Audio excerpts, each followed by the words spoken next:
All right, we are live. Thank you all for joining us today. Today we're going to be continuing our look at the Zakir Hussain Michael Brown debate. So far, we've been moving rather slowly. That might be an understatement. In 3 episodes, we've gotten through the opening statement and most of Zakir Hussein's rebuttal. We'll get the last couple portions of his rebuttal today, and then we'll go on to Brown's rebuttal. With any luck, we'll go through it a bit quicker this time around. We've covered most of the actual substance of the debate, so we might be able to move a little bit quicker. David Wood did say that he would join us at some point. I don't know an exact time. Based on recent weeks, it might just be a few minutes, or it might be, an hour. I don't know. But he did say he would join, and a couple other people said they might join. So we will see them in a little bit, but of course we have Mary here, who is the star of the show after all anyway.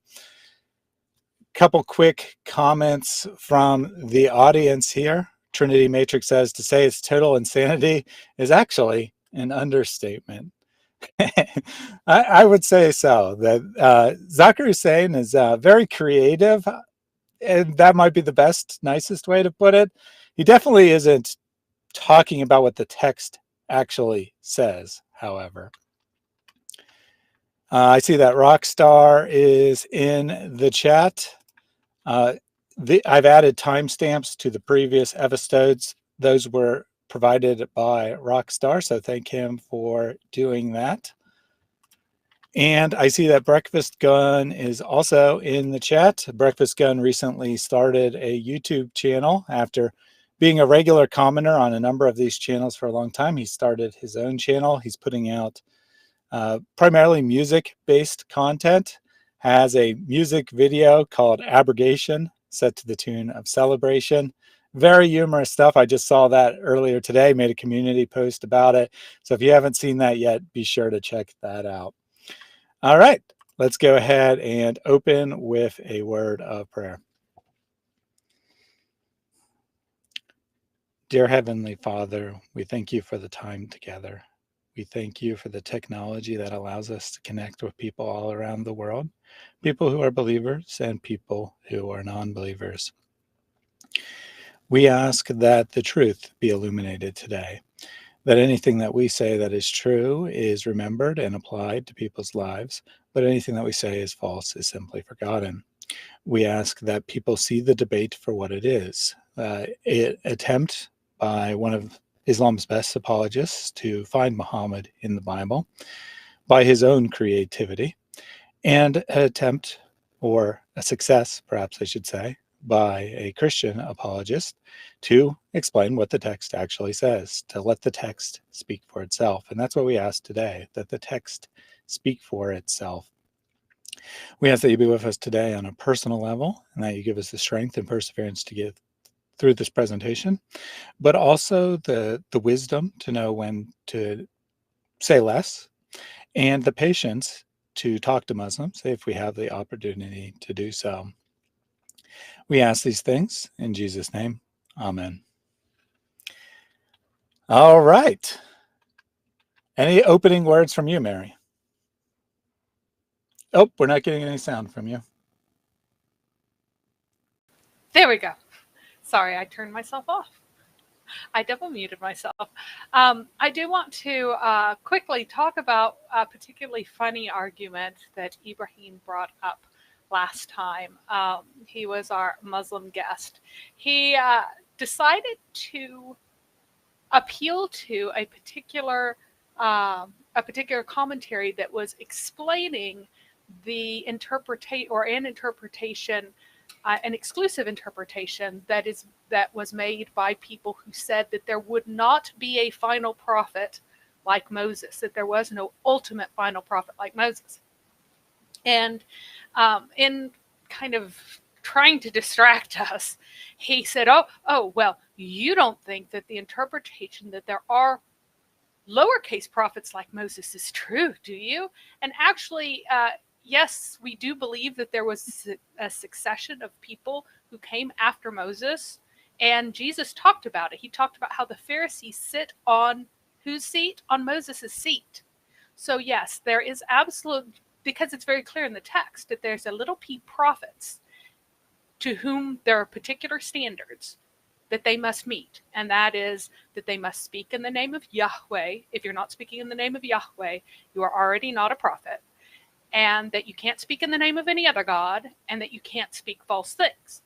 And in that sense, there were little p prophets, and there were also people with authority in the line of Moses who weren't even prophets, like the Pharisees were not even prophets, and yet they were in the line of Moses in a particular sense. So yes, we absolutely do think that. But if you're going to something where people are saying that that's the only interpretation, and who's throwing out Deuteronomy 34 and misinterpreting it really quite flagrantly, right? Really flagrant distortions. If you're going to that, you can't use that to then say that this is talking about Muhammad, because it can't be. It's talking about this succession of little p prophets. But then there is also a particular prophet like Moses who was anticipated by everyone, and whom in John it says that, oh, this is a prophet. Like literally the people are saying around, and they do identify Christ as the prophet. In 5, Christ says, hey, look, I'm the one Moses spoke about, and in John 5. And then you see the development through 6 and 7, how he fulfills that, and he is recognized by other people as a prophet like Moses, and also simultaneously as the Christ, as the Messiah. So I just wanted to clarify the point that you can't go, oh, well, you don't have to reach this high level because it could refer to all these prophets, and then say, but it refers to only one. No, that's not how people understood it then. That's not how people understood the time of Jesus. That's not the anticipation, and that would exclude Muhammad.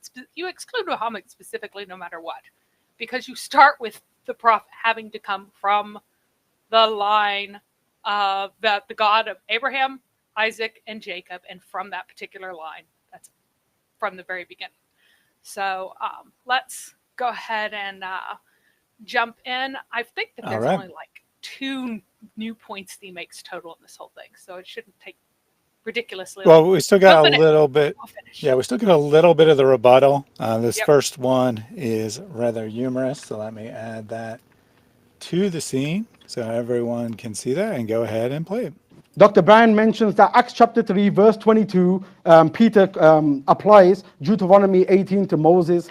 Actually, on a plain reading, Peter says that Jesus is in heaven now, and he must await there until all things are restored. For verily Moses said, and then he quotes Deuteronomy 18. On a plain reading, Peter's saying that things must be restored by the fulfillment of Deuteronomy 18 before Jesus can return.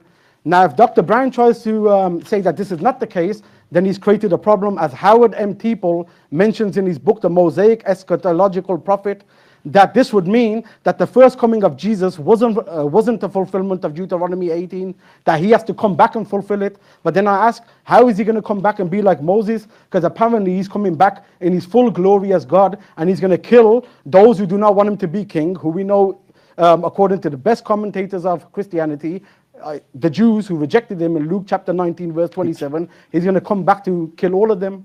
So how is that like Moses? I'm sorry. Jesus is coming back to kill all the Jews. Seriously. Well, no.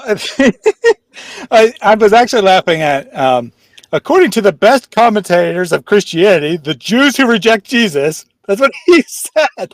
Yeah. I don't know if that's what he actually meant, but that's what he said. So the best commentators of Christianity are people who reject Christianity. Amazing stuff. But his main point, well, his main attempted point anyway, was that Dr. Brown had kind of misused the book of Acts. He says, if you just read the text, you'll see that it isn't about a prophet like Moses. That's not what Peter's saying at all. He's saying that now that Jesus has gone, now the prophet like Moses can come in the future, seems to be the argument. And I just wanted to go through the text really quickly here. So he says, and this is all Peter speaking, right? Now, I'm going to start at verse 17. And now, brothers, I know that you acted in ignorance, as you did also your rulers. But what God foretold by the mouth of all the prophets, that as Christ would suffer, he thus fulfilled. Repent, therefore, and turn back, that your sins may be blotted out, that times of refreshing may come from the presence of the Lord, and that he may send the Christ appointed for you, Jesus, whom heaven must receive until the time for restoring all things, about which God spoke by the mouth of his holy prophets long ago. Moses said, and then I'll raise up a prophet like you, and so on and so forth. Now, it seems pretty clear to me that in context, Peter is saying that this is an example of a prophet foretelling of the Messiah, that is Jesus. I guess Zakir Hussain wants to just like start here and say, "Ooh, heaven must receive." That's future tense. So when Moses says that, it's not about Jesus; it's about some future event. But Yeah, if you read the whole thing and not just like start in the middle of a sentence, it's Peter says all the prophets said this, and then he says, for example, Moses said that there will be a prophet like me. The author of Acts, traditionally seen as Luke, and in my opinion, definitely Luke, obviously is applying this passage to Jesus. Now, you could claim, like you could make up a story about him making up this speech and Peter not really saying this, but to say that this speech, if these speeches are the words of Peter, that he's not saying that the prophet like Moses is Jesus, is just utter ridiculous. yeah, and just keep going. And all the prophets who have spoken, from Samuel to those came after him, also proclaimed these days now, right now, what has happened now, right there. You are the sons of prophets and of the covenant that God made with your father, saying to Abraham, etc. So, and God having raised up his servant, wait. So what? It is your offspring, and in your offspring shall the families of the earth be blessed. So who is this according to Peter? It's Jesus, right there. So all of this is about Jesus. Again, it's just very silly. He just wants to take part of it, read it extremely stupidly. Like no human being would read this and come up with his idea that came out with the future person. And here's the thing, the standard of the Quran is that it has to be so clear that we have to recognize it as if we would the faces of our sons. So we need to find in the first centuries before Muhammad came that people were like, hey, there's going to be this other prophet, and that's what this means. Like, no, you don't find that anywhere. No one thinks this is about someone other than Jesus among all the fathers. And yet, that's the actual standard that the Quran and the Sunnah place before us. Baker Banking says Zakir misquotes the Bible and the scholars he quotes. He did cite a scholar, and to be honest, I didn't look up what he says. But from my experience, I know he's probably misrepresenting this individual, and that he's probably taken some words out of context and made it look like he says something that he doesn't actually say. But even if he was correctly representing him, it's totally irrelevant what some random person thinks about what the text says. The text itself is clear. Anything else you want to say on this clip? Nope, let's keep trucking. All right. 1 second, since I shared the other thing, I have to reshare this. All right. Then he says, the servant of the Lord can't be Muhammad, because in Isaiah 53, the servant dies. Actually, Isaiah chapter 40 to 43 to 53 is speaking about two servants. Is speaking about the suffering servant, which is Israel, and then it's talking about a deliverer. And I'll give these passages. Moreover, even the Jews and many scholars don't take Isaiah 53 as speaking of the same person as Isaiah 42. And even the Targum interprets it in a way of the suffering Israel and a deliverer who they say is the Messiah, because that's there from Isaiah 40 to 53. So he First of all, I don't think that was Michael Brown's argument. I don't think he said that the suffering servant couldn't be Muhammad because he dies. After all, Muhammad dies, but that's the argument he puts in Brown's mouth. But the idea, well, he also he distorted the Targum there, because the Isaiah Targum actually explicitly uses the word Messiah in Isaiah 53. It doesn't make it the nation of Israel. That is just flat out false. I don't think Brown calls him on that, but that statement is flat out false. He doesn't say that.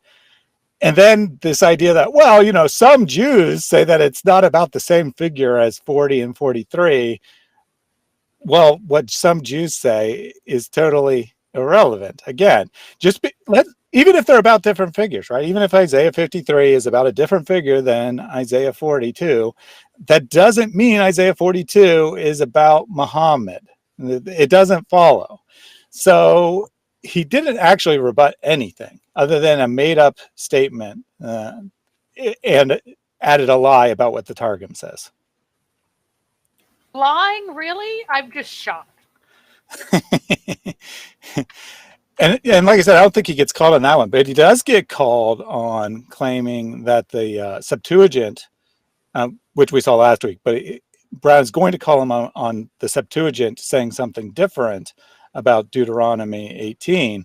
And then he comes back in his second rebuttal and is like, well, I misspoke. That's not what I meant to say. Sure. You were just called on something. So then he makes up a different claim that it's the Samaritan Pentateuch. That's what I really meant. Well, I don't know what he would have said about Isaiah if he was called on it. He would have said, well, I meant, I don't know, because literally no Jewish source until like the 18th century says that Isaiah 53 is about Israel as a nation.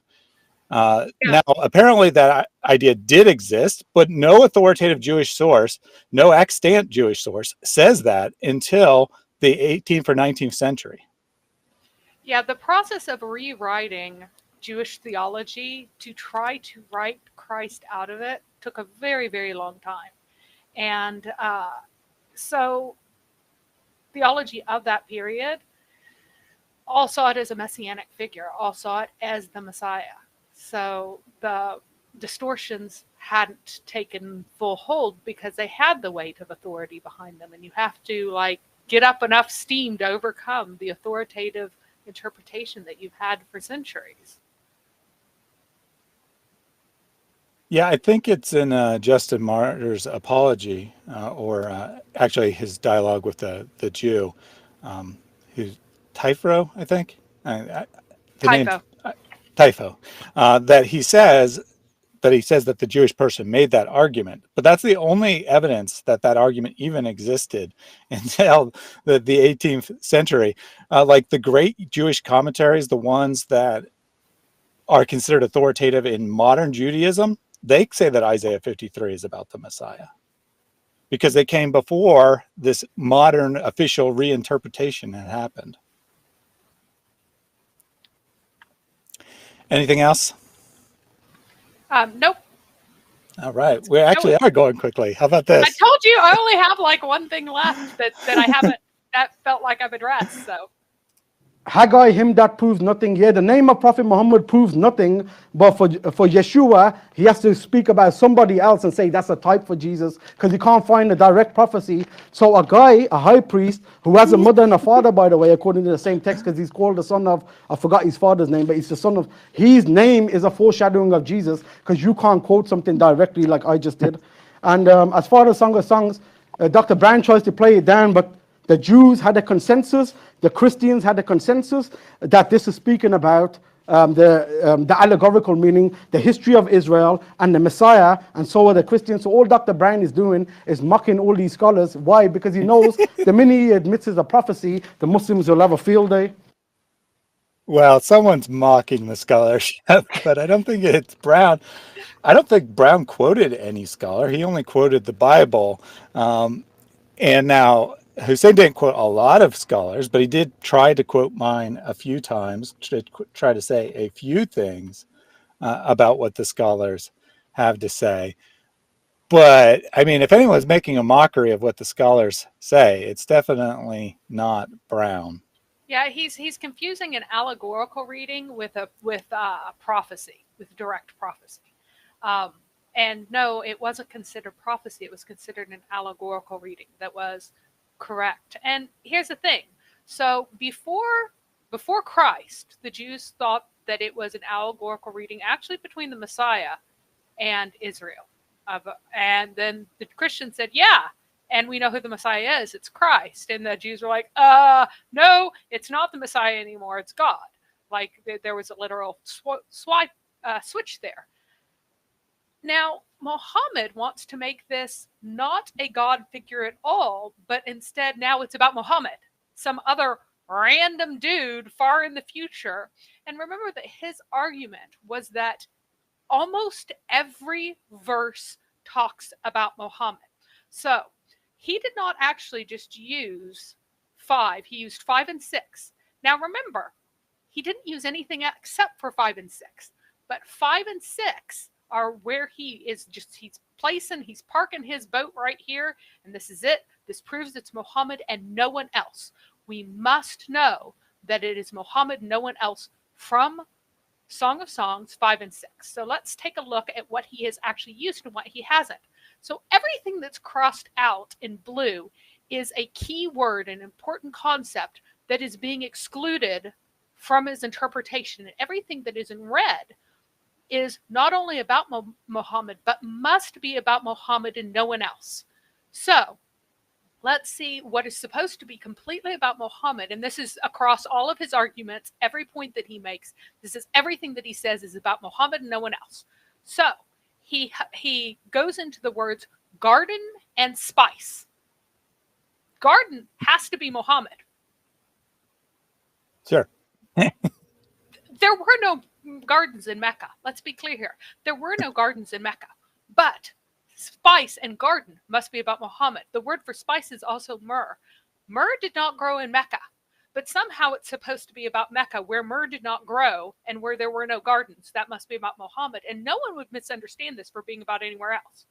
So the actual word myrrh, he doesn't like that word, but whenever it's repeated later and translated spice, that's myrrh. That one matters, right? It's balsam, which is a synonym for myrrh. So the synonym counts, but the original word doesn't, right? Honeycomb, no. Honey, no. Wine, no. Milk, no. Eat and drink, no. Drink, no. Sleeping, no. Sounds, knocking beloved, no. Dove, no. Dew, no. Night, hair, dampness, robes, feet, hand to the latch, heart pounding, more myrrh, all of opening the door, be turned and gone. None of that has anything to do with Muhammad, according to him. But almost every verse has to do with Muhammad, no one else. These are simultaneously true, everyone. My heart sank at his departure. I sought him, but did not find him. Because of this phrase here, I sought him, but did not find him, we are supposed to know that this is about Muhammad and no one else. Does that make you think about Muhammad, everyone? I sought him, but did not find him. Would you ever in 1,000 years go, that must be about Muhammad and no one else? No. His next big argument is, I encountered the watchmen on the rounds of my city. They beat me and bruised me. They took away my cloak, those guardians of the wall. Also, must make you know that this is about Muhammad, and that this is about the time after the people the Jews are ejected from Jerusalem. All of this takes place inside of Jerusalem. So she is being mistreated by the guards of Jerusalem inside the walls of Jerusalem. But instead, when you read her being mistreated by the guards inside Jerusalem, you are supposed to say instead that it's clear that she is in exile from Jerusalem. And you can have no other meaning than that Israel is in exile from Jerusalem and is not inside of it. That's the only meaning that you can have, according to Hussain here. So, more talking about the beautiful woman, et cetera, et cetera. None of this counts. These are some of these very few verses, the almost every verse that it doesn't count. But this phrase, the beloved being dazzling and ruddy, you better not count that, because if you say that Muhammad has pink cheeks and isn't white like a moon, you're in trouble. Outstanding among 10,000, he wants to read this as the literal banner holder, like the standard bearer among 10,000, because that's the literal meaning. Well, guess who was never a standard bearer in any of the fights? Muhammad was never the standard bearer. Ali was. So maybe this is about Ali. But no, it's about Muhammad, even though he was never a standard bearer. We must read it as standard bearer. But Muhammad, who is never a standard bearer, is the only one that this could be about. So let's keep going. The black and raven and doves and water milk, jewels, none of that counts. But beds of spice, again, there's that word spice. And we must believe that this is about Mecca, where there is no myrrh. There's none of the spice. It doesn't exist there. But this must clearly be about Mecca, nowhere else. And keep going. The perfume, the lilies, the myrrh, the gold, the beryl, the ivory, the sapphires, pillars of marble, the pure gold, the Lebanon, the cedars, none of that counts. But all of a sudden, his mouth is most sweet and he is altogether lovely. His mouth is most sweet is supposed to make us realize, and it means the taste of the inside of his mouth is delicious. This is not another word for lips or tongue as in speech. It's the inside of his mouth, and it's not sweet as in lovely sounding like sweet sounds. This is delicious only, right? But that's supposed to make us know that it's Muhammad. And lovely, that's supposed to be Muhammad's name, right? Totally makes sense. So let's look at this first one, that is, I sought him but did not find him. And he wants us to run off to oh, is this Haggai? I'm going blank now. Anyway, he wants us to run off to the messenger whom you seek will suddenly come into his temple. And you're supposed to believe that that is Muhammad and no one else. But the Lord whom you seek will suddenly come into his temple. Unless Muhammad actually has a temple to himself, it ain't about Muhammad. Who can endure the day of his coming, and who can stand when he appears? For he will be like a refiner's fire, like a launderer's soap. This is all God language. So he will sit as a refiner and purifier of silver. All God language. But somehow we're supposed to go, because he wants to go, oh, the messenger of the covenant. He wanted to connect this to the messenger of the covenant in Exodus, which is correct, because that was the angel of the Lord. But he wants to say that the angel of the Lord there was actually Moses. And so this is like the second Moses, which is Muhammad, like this insane leap. But no, it's an actual angel. It was not ever Moses. Moses is talking about this individual. God is talking about this individual. They're talking to each other about this individual together, who is a third party, but also God simultaneously. It's very clear in the sources. Now let's see who is. You want to play this game? Let's see who is sought but not found. While the Pharisees heard the crowd muttering these things about him, the chief priests and Pharisees sent officers to arrest him. Jesus then said, I will be with you a little longer, and then I'm going to him who sent me. You will seek me and will not find me. Where I am going, you cannot come. So Jesus was, in fact, actually sought. And Jesus was, in fact, not found. But Hussain here wants to make all of these bad connections between things and say, oh, this must be Muhammad, when Muhammad was never sought and not found, when Christ said he was going to be. So the Jews ask each other, why does he say this? What does he mean by saying you will seek me and you will not find me? Where I am going, you cannot come. So here, if you want, if you're going to be reading this in a prophetic sense, then you would have Christ who was sought and not found. And those who were looking for him were, in fact, abused by the authorities. There's no parallel like that for Muhammad. Indeed. So let's find out, what happened after Jesus was seized. This is Peter. A young man followed him, nothing but a linen cloth wrapped about his body, and they seized him. But he left the linen cloth and ran away. And ran away naked. So this is. They took away my cloak. Those guardians of the walls. Like, you want to do this. You want to say that this was Muhammad, not Jesus. This is where you want to go. Well, if we admit it's a prophecy, which it's not, but if we admit it's a prophecy, then we'll be lost because it's obviously about Muhammad. So we have to claim it's not a prophecy. I mean, what it was read as a metaphor for a relationship. It was not read as being prophetic about specific events. It was read as a metaphor. And in that metaphorical circumstance, then you have those parallels which actually exist. The allegorical reading exists with Christ and the church, and it doesn't exist with Muhammad. It just doesn't exist, right? So it is, he tries to run to these areas and to these verses, and he won't read the rest.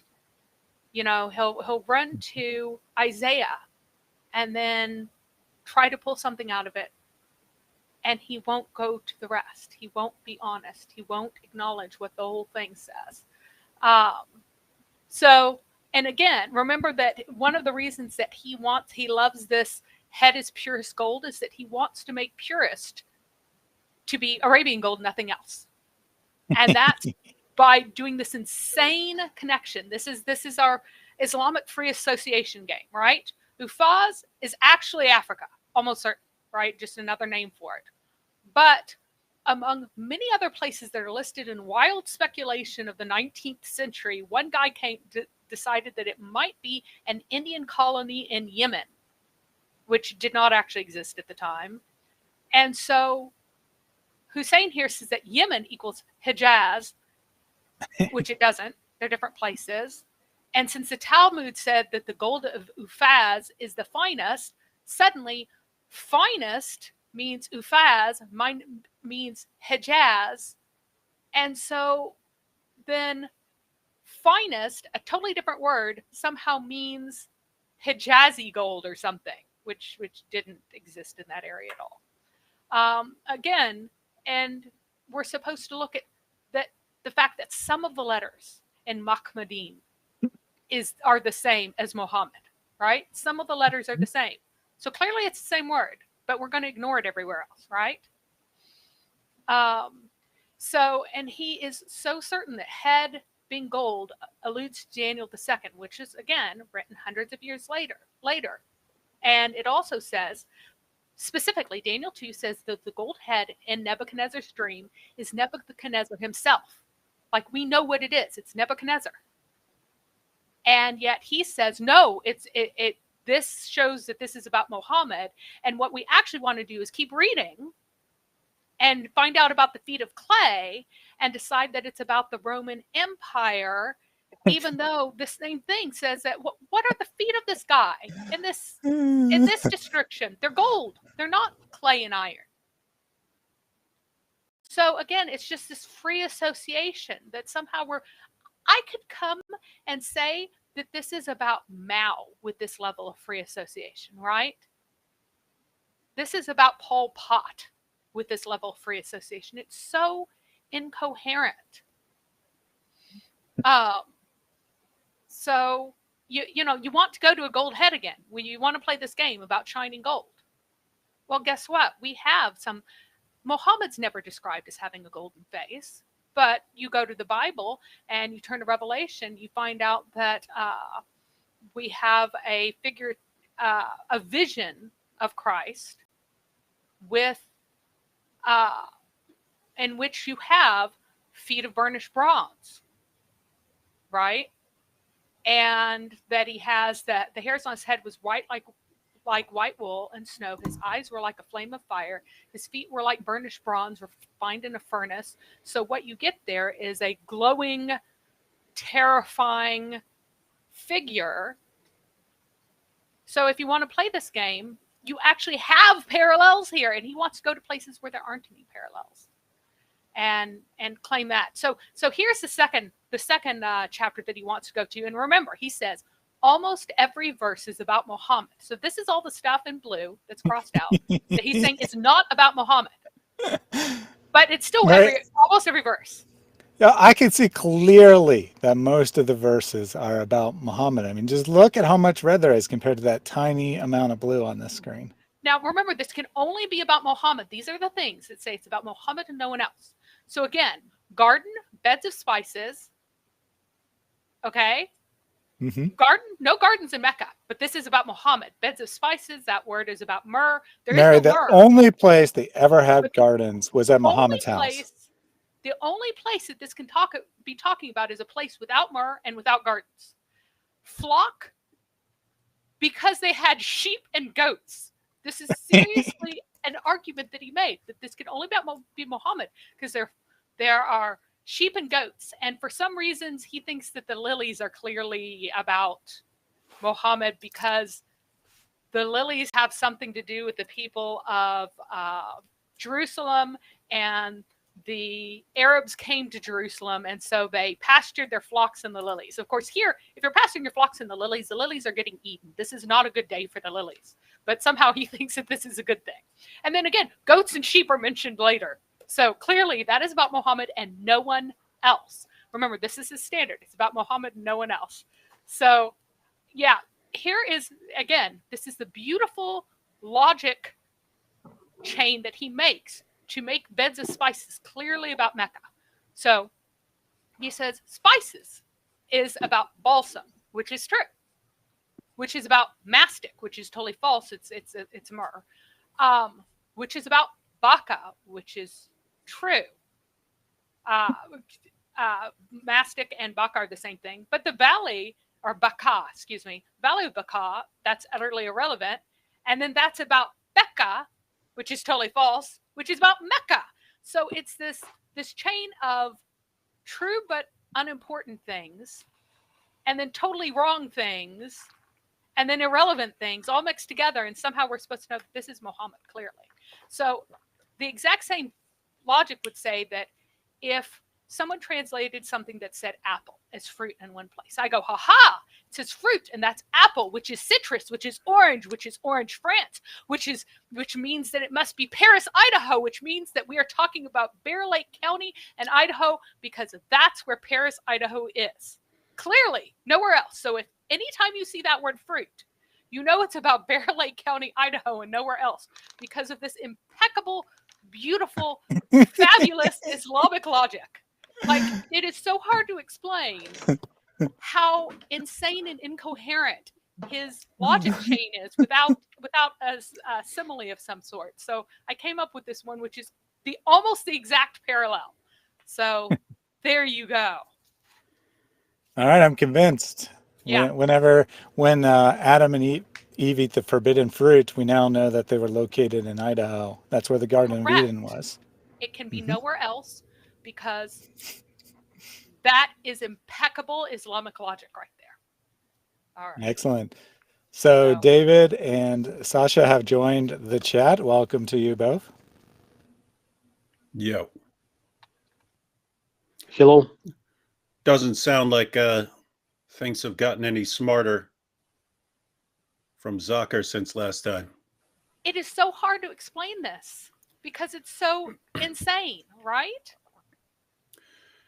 Yeah, it is like, it's insane. It's definitely insane level. I mean, if you're just going to go through a book, and every time you see a word that you can somehow connect to some other person, this is the proof. Yeah, you could use this to prove anyone's a prophet. You could use, oh, look, it says grapes. Oh, he likes grapes. He ate grapes once. Oh my goodness, you see, it's the proof that it's like, what? Oh my goodness, man. This is so 14 centuries. They've had 14 centuries to show where Muhammad is in the Torah and the gospel. And then we're on what, Song of Solomon now, which most Muslims use to show that the Bible can't be the word of God. And oh my goodness. And this is the best. This is It's the the best. best So of the remember, best. The best of the best, ladies and gentlemen. Here we have it. the standard, according to the Quran, as interpreted by Ibn Kathir, is that it is so clear that they recognize it like they recognize the face of their sons. So the people who had the Injil at that time have to recognize Muhammad in their writings as they would the faces of their own children. That's how clear it is. And Song of Songs is the best place to find it. And he also makes the argument that it absolutely has to be before or after the destruction of Jerusalem. And he even cites Daniel to declare that it has to be after Jerusalem, even though Daniel talks about before, while the temple is still standing, right? And Haggai too, again, they're trying, he really wants to, it's Haggai that keeps trying to shove Muhammad into here, the desire of all nations, and I will fill this temple with glory. He wants to make that into Muhammad because it's very, very vaguely similar. But this is about which temple? This temple that was standing then. So the latter temple, which is this temple, will be greater than the former. So there are two temples. Even if you go to the Septuagint, for example, he tried to reach for the Septuagint to claim that it meant something else at some point. It's like, no, the last one above the first, but you still have this temple. So there's a temple standing at that point. It's not a time when there is no temple. Mary, It's special, very special. Yes? I think you are complicated too much for the simple Islamic mind. You just need to ask them, is a woman prophet in Islam? And they will tell you no. And you point out to them, but this is woman talking, you idiots. This is woman talking. Simple as that. Woman in Islam cannot be a prophet. This is talk of a woman. Bye bye, goodbye. Yeah, well, it's only the Salafi will say positively that women can't be prophets, and I believe the Ash'ari also exclude women, but the Maturidi will affirm women prophets, and all Shia do. Okay. In that case, we need to go deep. Yeah, but yes, it is a female talking there. It's the beloved. It is, the Shulamite speaking to the beloved woman speaking to the beloved man. So the Shulamite is speaking there. So the prophecy is supposedly prophecy to them is in the mouth of a woman. So, and he also tried to say, it doesn't have to happen in the time of the second temple because Herod, he rebuilt the temple. No, what makes a new temple? What makes the second temple different from the first? The first temple was actually burned and looted a whole bunch of times, but it was still the first temple because the major sacrifices didn't cease from it. It was rebuilt a bunch of times. It was remodeled. That was fine. Go ahead. I don't think we've actually seen that clip yet. I think that's probably in the next segment. Oh, sorry about that. Go ahead. No, you're fine. You're fine. So let me just take a couple comments from the audience here real quick. First of all, from House of Hikmah, he says, David ought to know Muhammad is a false prophet. He's so old, he was there at the time. So Wyatt said that he was going to get revenge on you for saying that he was 12 years old. So this is apparently his revenge. No comment? Yeah, I'm all broken up inside because a 12-year-old dissed me.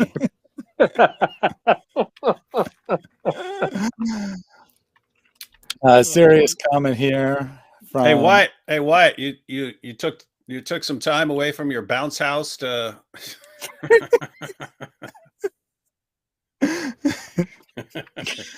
to burn me like that. Serious comment here. The long story short is that the Asherites defeated the Mutazilites. The reason died in Sunni Islam. Islam has no logos, which I think is an accurate statement about how Islam came to be the way it is today. Then we had a Muslim come in, just arrived, Ibn Adam. Paul the apostle fraud was a false prophet. Islam, Muhammad, Quran are the truth. Exclamation point, period. You man God worshipping nutcases. Okay, yeah, great. Why does your God claim that Muhammad's in the Bible exactly? You know, the actual subject here? I'd like to know. I once posted a series comparing Paul and Muhammad. And I think I came up with 25 different ways we could compare two people in terms of reliability.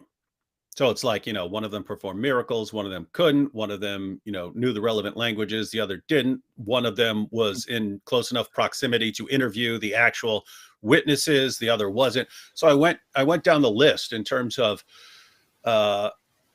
if we just had these two guys and we're saying, who should we trust here when someone's telling us about Jesus?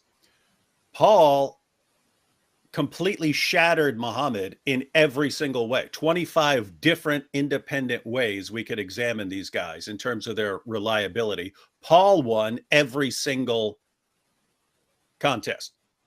And so if you say, okay, here's 25 different ways I can compare these guys in terms of their reliability, Paul wins in every single way. Muslims will say, you see, therefore we need to believe Muhammad and not trust Paul, who's vastly and insanely more reliable than Muhammad in every conceivable way that you could compare these two guys. And that's just, if you look at the real reason Muslims have to say, like, why are you bringing up the Apostle Paul at all? The reason is they need someone to blame for Muhammad's obvious blunders. So you have all of this information, this first century information about Jesus, and the Quran is saying, Jesus was a devout Muslim and so were his followers. And you go to the evidence, there's no evidence that, my goodness, these guys were worshiping Jesus as Lord. You're calling them devout Muslims. So the evidence doesn't line up with what Muhammad says. Muhammad says, as you go back, they become more and more Muslim. As you get back to the time of Jesus, they are becoming more and more Muslim. We go back as far as we can examine, and we find them Christians all along. And so the question is, why doesn't anything line up with what Muhammad said? And so Muslims need to blame someone, right? Muslims need to blame someone. You need a conspiracy. You need a conspiracy, some sort of conspiracy that changed all the evidence so that it doesn't line up with what Islam teaches. And so they need someone to blame. They can't blame Jesus because he was a Muslim prophet. They can't blame his original followers because they were devout Muslims. Completely clueless Muslims will say, the Council of Nicaea or something like that. They don't realize, guys, we have a lot of stuff before the Council of Nicaea, and that doesn't line up with Islam. You can't blame the Council of Nicaea. That's way too late. So any Muslim who understands what's going on understands they need someone in the first century, because it has to be corrupted in the first century, because we have first century records. So someone had to have corrupted the entire gospel in the first century. And so you need someone who's not Jesus, who wasn't one of the original apostles, but who was powerful enough to corrupt the entire religion. And the only one they've been able to come up with is the Apostle Paul, which Muslim scholars used to affirm as a reliable apostle. And the earlier back you go, Muslims used to affirm Paul as one of the reliable disciples of Jesus. But they realized at some point we have to blame someone, so they started hating the Apostle Paul instead of hating Muhammad for lying to them all this time and getting everything wrong. They say, let's blame the Apostle Paul, who's infinitely more reliable than Muhammad on anything having to do with Jesus, and they'll go that route and not realize how absolutely insane this is. And so they'll just go, the Apostle Paul was a fraud and a false prophet. Islam, Muhammad, Quran are the truth. And it's just so, guys, read anything at any point in your entire life. I'd like you to share my screen right now. I have a question for those Muslims who say that Paul was a false prophet, because Muhammad quoted Paul and said that his words were from Allah. I have prepared Whoops. for my righteous slaves such excellent things as no eye has ever seen, nor ear has ever heard, nor human heart can ever think of. In that, put together in that way, the only person who ever said that was Paul. And Paul said that by combining things that had been said before, but put together in that way, it only comes from Paul. And so the words of Paul are now the words of Allah. So according to Muhammad, I mean, Muhammad actually had explicitly affirmed Paul before, right? It's the ones who go to Antioch, that was supposed to be Paul, was among the ones who go to Antioch, who was reinforced later. But yeah, the words of Paul are the words of Allah, and these Muslims are saying, no, Muhammad is wrong. He's teaching falsely. He doesn't know what Allah said and what Allah didn't say, and accidentally said this. So, just an interesting point, I think. Definitely. So Adam Seeker was in the chat, and he said, "What are you doing here, my son?" Because that guy called himself Ibn Adam. So welcome, Adam Seeker. Good to see you here. Sunny Sparkle says it's like comparing Einstein to Ralph from The Simpsons. Love that quote. And super chat from Gate Ministries: Muslims worship and trust a dead man for salvation, and they call us man worshippers. Where's our call to mere men for salvation in our confession or shahada? Good yeah, question. they even it is so weird. It's like, ah ha ha, you guys worship this man. It's like, we believe that he is God incarnate. So we're not worshiping some mere human being. We're worshiping God who entered creation as Jesus of Nazareth. Muslims claim to believe that Muhammad is just a man. They talk to him during their prayers. And during his lifetime, they're drinking his blood and rubbing his saliva on themselves and so on. And he's the one who intercedes for them on the day of judgment. And it's like, this is the most, and you're saying he's just a guy. So we're saying when we say we worship Jesus, we're saying we worship God who became incarnate as Jesus. When you guys worship Muhammad, what in the world are you doing? He's just a man when we talk to him in our prayers. This is nuts. So we have one more theory from Ibn Adam here. Thank you for that super chat, by the way. He says, Bible is part Torah, and the rest is a stupid figment of Paul. So by logic here, anything that's not written by Paul must be the Torah, right? Well, that's a genius. Apparently. And that's why people like Zakir Hussain go to the Gospel of John to defend Muhammad. I guess the Gospel of John is the Torah. That's interesting. Apparently. Now, have you noticed? It's like this weird ongoing problem. Like, so Ibn Adam here. I mean, unless he's just a troll, like deliberately being stupid to make followers of Muhammad look stupid, which you don't need to do that. But I mean, everything he's saying sounds insane and idiotic to anyone who has any clue what he's talking about. But here's the issue. Why, in the name of common sense, are the people who know the least about any topic the ones who run around the internet constantly posting about stuff they obviously have no clue about? Like, what is it? It's a weird combination between Islam, because Islam has always been like this. It's built into the religion. I mean, Allah clearly had no clue what he was talking about when he was talking about Christianity or Judaism, because he would say that the Trinity is made up of Allah, Jesus, and Mary. That's no one's doctrine of the Trinity ever. What's he responding to?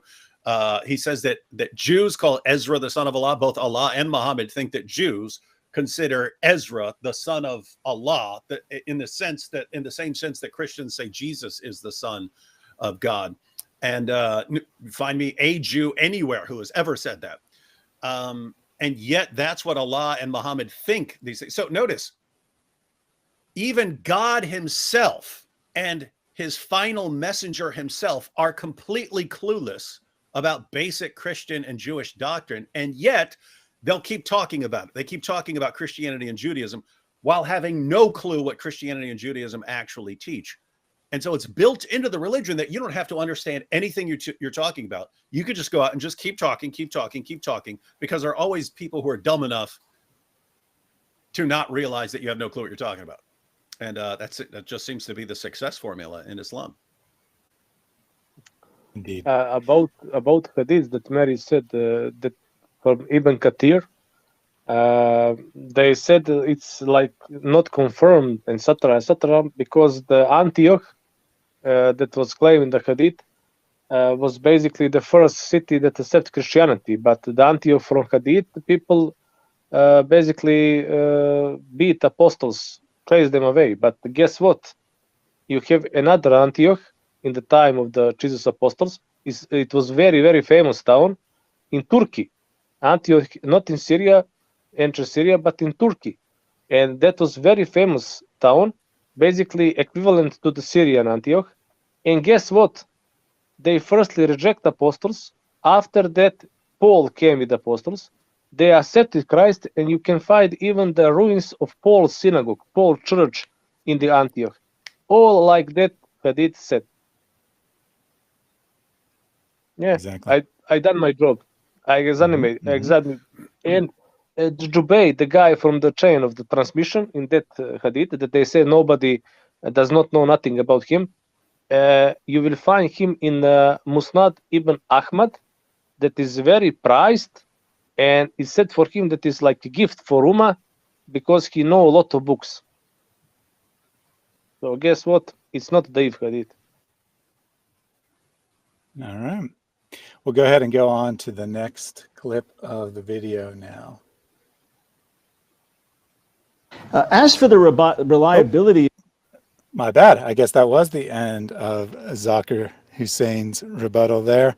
Must be rebuttal 2, where he brings up the what Mary was saying about Jerusalem. So we'll hold on to that for a minute here. This will be the start of Brown's rebuttal. As for the reliability of the New Testament, of course, its historical accuracy is well known and widely heralded, but that's not what the debate's about today.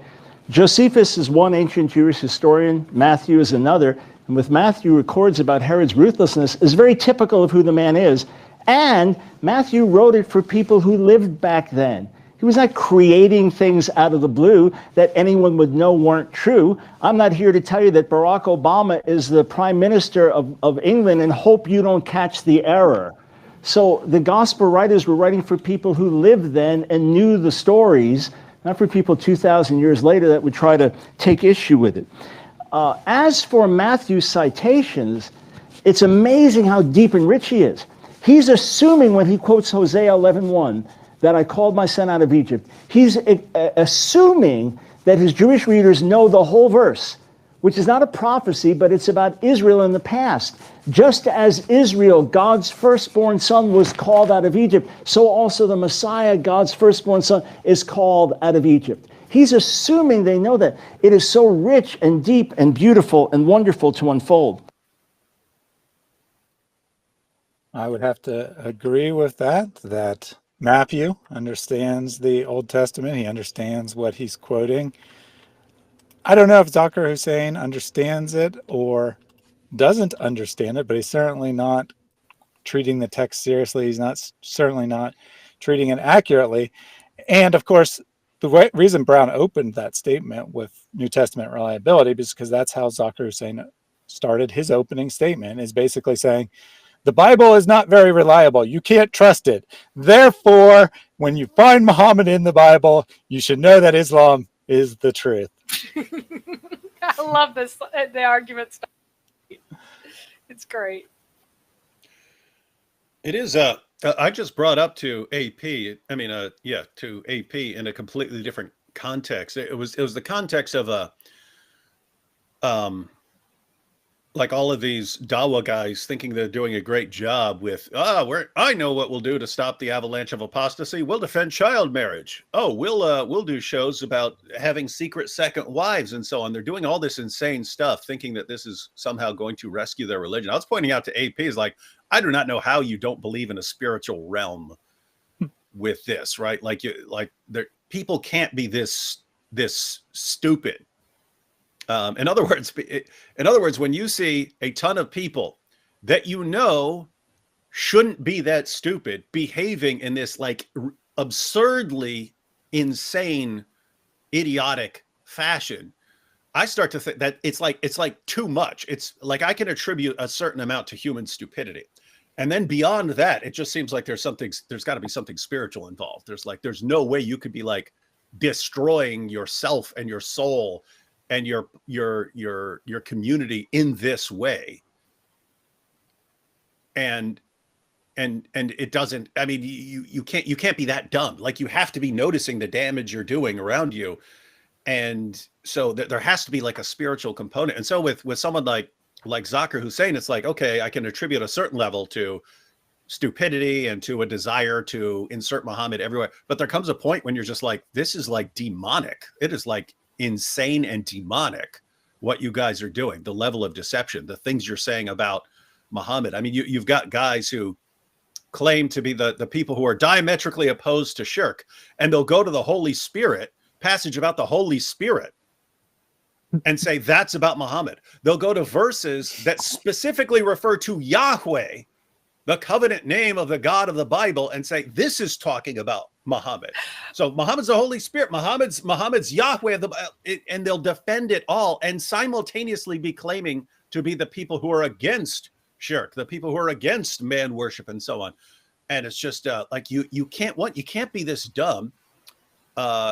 You can know what you're doing up to an extent, but I mean, can people who are against shirk and so on really be deliberately calling Muhammad Yahweh? It doesn't seem like they would be deliberately calling Muhammad Yahweh. It just seems like there's this demonic, blasphemous component involved in everything that's going on right now.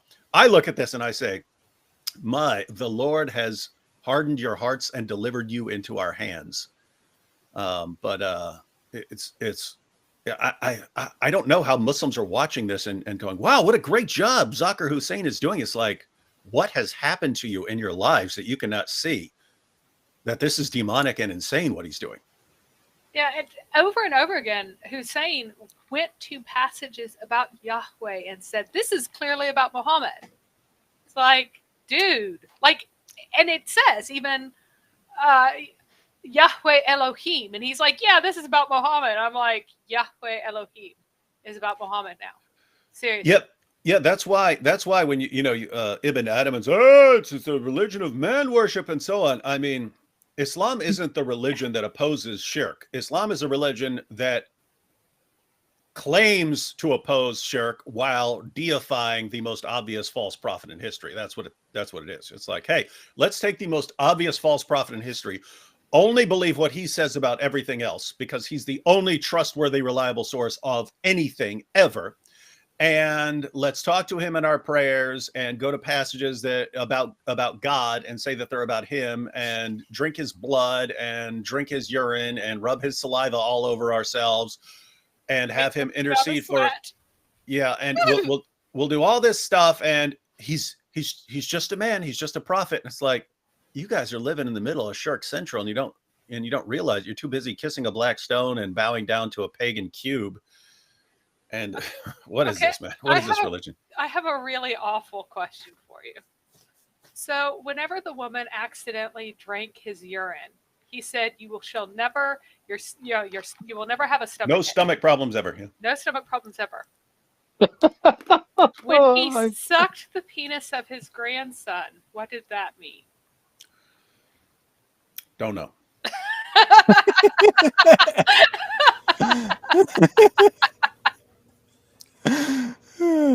This is, I mean, but yeah, I mean, yeah. So, I mean, when he sucked on Hassan's tongue and lips, no tongue and lips that Muhammad has sucked on will ever, taste hellfire. Yeah. And it's hellfire. Like, so notice, I mean, he really believes that his pee and whatever he sucks on and so on, it like has miraculous power for salvation to save people for hellfire and so on. Yeah, the kissing of the private parts. Yeah. I'm just like, his little penis is safe. Yeah. Weird stuff. I mean, just look at it. It's like the weirdest, most insanely creepy, disgusting stuff ever. Oh, I have found even more and yet the Muslim men can sit down the Muslim women and say, we're going to have secret second wives unless you're okay with it and stuff like this. And all the women are like, okay, well, if that's what Muhammad, the creepiest, most disgusting, most obviously demonic person in history said, then I guess we have to go with it because Islam is so clearly true. I am so disturbed by some of the stuff because I'm reading the Hadith more carefully right now to prepare for something that I'm doing. And I have found like Fatima as an adult, like holding up, because remember, you're allowed to show your private parts to those who are mahram to you, right? Mm-hmm. And she's holding up the blanket for him bathing when he's an old man while he's bathing himself, and his adult daughter is holding up the blanket to shield him from other people, but she's there with him because it's appropriate for her to do that. He comes into her house with Ali, and while they're asleep at night, and they start to get up, he's like, no, don't get up. And then he sits on their bed between them and talks to them in their marital bed. So disturbing. So disturbing. All the things this guy has done. Ibn Adam did make a good point, though. False hadith are everywhere. Imam Bukhari supposedly threw out like 98, 99% of the hadiths he looked at as being false. He was almost there. He should have just gone that 1 or 2% further and thrown them all out because it's all false. And this is the wonderful proof that Islam is the truth, that all its sources are false. All the information you find from faithful Muslims passing down Islam from generation to generation, they're all liars. None of them know what they're talking about. Convert to Islam. It's the one true about religion. Muhammad in their bed is taken down in multiple versions by multiple different chains. So that's not an unusual one. I mean, that's not like one that only comes down by one particular chain. It's so messed up. Like the more you look into it, obvious. the more disturbing it is. Yeah, the standard's obvious. Whatever Ibn Adam doesn't like, that's a false hadith. Whatever he likes, that's a true hadith. And this is it's interesting that they have to they rely on this method of throwing out their own sources. Those are unreliable. So as Thaddeus just mentioned, with Bukhari going through literally hundreds of thousands of hadiths to try and get to the most reliable ones, and then Muslims will throw out the most reliable ones, and it's like, guys, how are you not? It's another example of like, how are you not getting this? Like, on what planet do you not instantly get this? If there are hundreds of thousands of false hadiths going around, and you get to the best of the best, you narrow that down to the best of the best, and then the best of the best contain all sorts of false narrations. It's like, okay, what I take away from that is this community that's producing the sources are the biggest bunch of liars the world has ever seen. They saw absolutely no problem whatsoever. Anytime some sort of disagreement comes up, I can just go out and make something up. Oh, I'm having a disagreement with you. We're having an argument. Let me just go, oh, look, the prophet says I'm right. I've got a hadith right here. It's got a list of names on it that I just wrote down, right? Okay, this is the mindset. They do not care. Anyone who has any sort of agenda, any sort of bias, anyone who wants to make any point against anyone he's having an argument with will just fabricate a hadith. Okay, these are not people who respect the truth at all.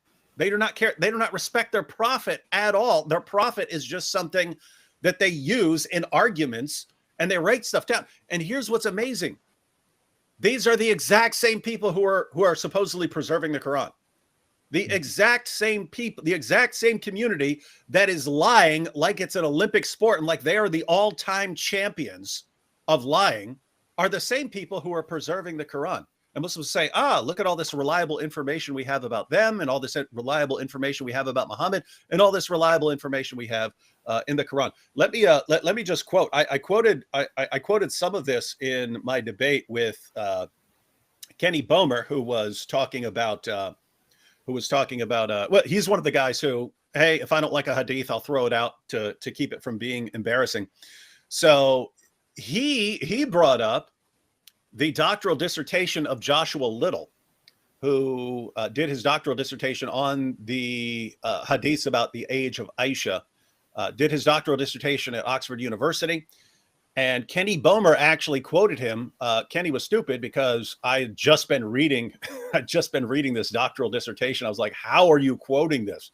I mean, this is like, these guys, the actual Western academic Hadith scholars are way more critical and skeptical of the Hadiths than I am, right? In other words, if you were to put me on a scale and say, how skeptical are you of what's in at least the main collections of Hadiths, the one that are considered the best of the best, I would say, like, on a skepticism level, I'm like, 4 or 5. I'm skeptical of a ton of stuff in there. But my general approach is, if I have a reason not to trust something, then I won't trust it. If I don't have a reason not to trust it, then I'll say, okay, that's fine. So if you're talking about like miracle stories of Muhammad, well, the Quran over and over again denies that Muhammad performed miracles. So if you're talking about a source centuries later saying he did perform miracles, and the Quran says over and over again he's challenged to perform miracles but couldn't perform any, okay, it's obvious that is made up. So stuff like that, I look at that and I say, okay, there are obvious reasons to make that up. If it's someone saying, hey, Muhammad did this dumb thing or that dumb thing, I generally don't have a reason to reject that, and so I'll say, okay, that's fine. The Western academic Hadith scholars, their skepticism level is like between 8 and 10 on a scale of 1 to 10. And they say you don't believe something unless you have a good reason to believe it. So you better have a very good reason to take anything in the Hadith seriously before you take it seriously. Let me just read this passage from a guy that Muslims are now quoting. I've seen many Muslims quoting this guy to try and argue that Aisha was not 9 years old when Muhammad had sex with her, not realizing the argument is that the Hadiths are so unreliable, you can't even take this stuff serious. You can't take the over 200 narrations on the age of Aisha. You can't take them seriously because that's just how unreliable the Hadith are. That's his position, which means if you take that seriously, you don't know a lot about Muhammad at all. But let me give you this is the description of the reliability of the Hadiths in general from the person that Muslims are quoting to defend Muhammad's marriage to Aisha. So he says, this is Joshua Little, that Hadith are unreliable, that any given matan, that's the content of the Hadith, cannot be taken at face value as an accurate datum from the first Islamic century, and that any given isnad cannot be taken at face value as an accurate record of a matan's provenance, cannot be seriously contested for multiple reasons. So he's saying that you just should not trust these sources in general. They are unreliable. And he says this cannot be contested. And he gives reasons. His first reason is that everyone during this time, Christians, Jews, Muslims, everyone's fabricating stuff at this time. He says, secondly, there is the high frequency of contradictions within the Hadith corpus, which necessitates the occurrence of a huge amount of fabrication, interpolation, and or mutation, and therefore skepticism towards any given Hadith. Thirdly, there is the ubiquity of fabrication and interpolation, both reported and demonstrable in the Hadith corpus, which again casts doubt upon the rest of the corpus. Fourthly, there is the rapid, extreme mutation and growth of reports that evidently took place over the course of a century or more of oral transmission, which means that any given matan, again, that's the content of the Hadith, regardless of the isnad, is likely at best heavily distorted and at worst obliterated beyond its original form. And fifthly, there is the belated emergence of Hadith as a genre and corpus largely during the 8th and 9th centuries CE, which straightforwardly precludes the authenticity of most ascriptions to the 7th century CE. And he goes on, but I mean, it's like one massive dissertation just blasting the reliability of Hadith. And Muslims will say, here, let's go to this to help rescue us about Muhammad's relationship with Aisha.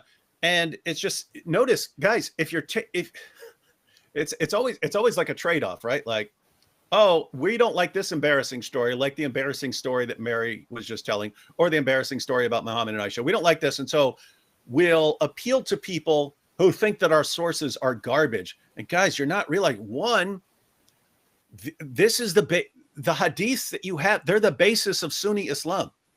You don't know how many. I mean, if you go to the Quran, it talks about praying 3 times a day. Why do you Muslims pray 5 times a day?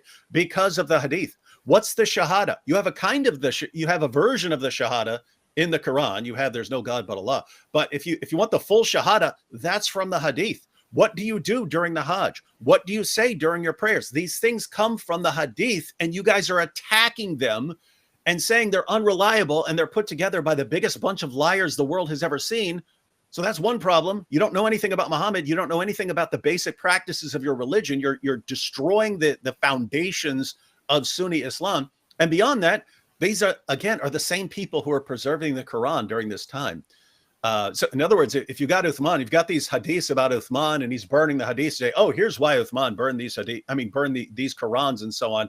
It's like, wait a minute. If your stories are corrupt and unreliable, how do we know why you guys are burning? I mean, based on the stories we have, it's because of all the differences.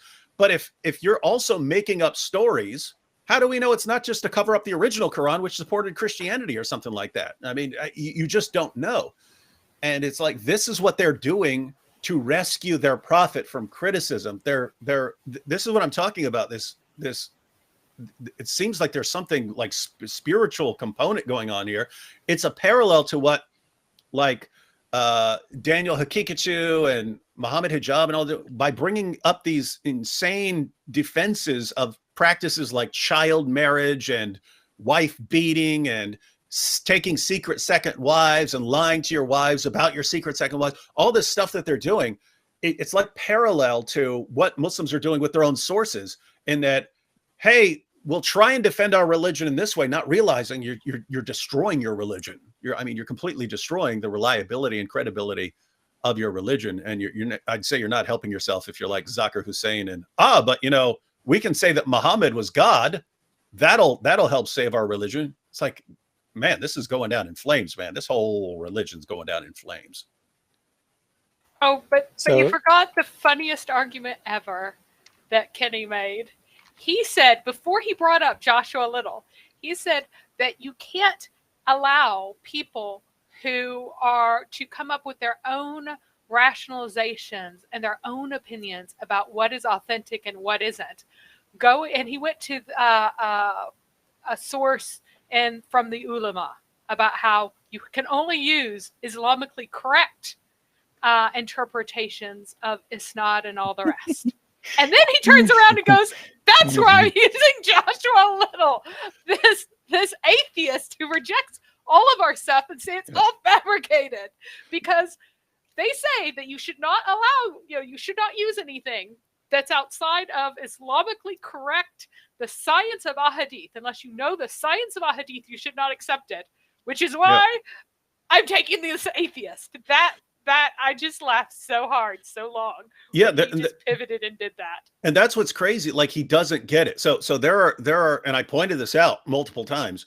It's okay. Your scholars, Muslim scholars, either came up with a good methodology for getting to the truth, or their methodology sucks, right? Either they came up with some good methodology or some horrible methodology. If they came up with a good methodology, the hadiths about Muhammad and Aisha are among the best there are. They're not only a bunch of Sahih narrations, you have literally hundreds of them spread throughout your most trusted sources. They pass the criteria of all kinds of different people. They pass the criteria of the greatest of the hadith scholars. They met the criteria of the Sirah, Maghazi scholars, and so on. So they're all over the place. This is as good as it gets in Islam. If I don't know that, I don't know anything about Muhammad. And so it's either, yes, Muhammad had sex with a 9-year-old and it's indisputable from your sources, or you say, no, their entire system for coming up with reliable information was total garbage. In which case, okay, that's fine. Notice I agreed with him. Yes, if you're telling me that your sources are like Joshua Little thinks your sources are, like complete garbage and the methodology is a joke, that's true. We don't know how old Aisha was, but we don't know anything about your prophet. Maybe that he existed or something like that. But beyond any sort of details you go into, you're talking about sources that are much later and written in an environment where Muslims were just like, again, inventing stories like it's a sport. Any argument I get into. I think chocolate ice cream is best.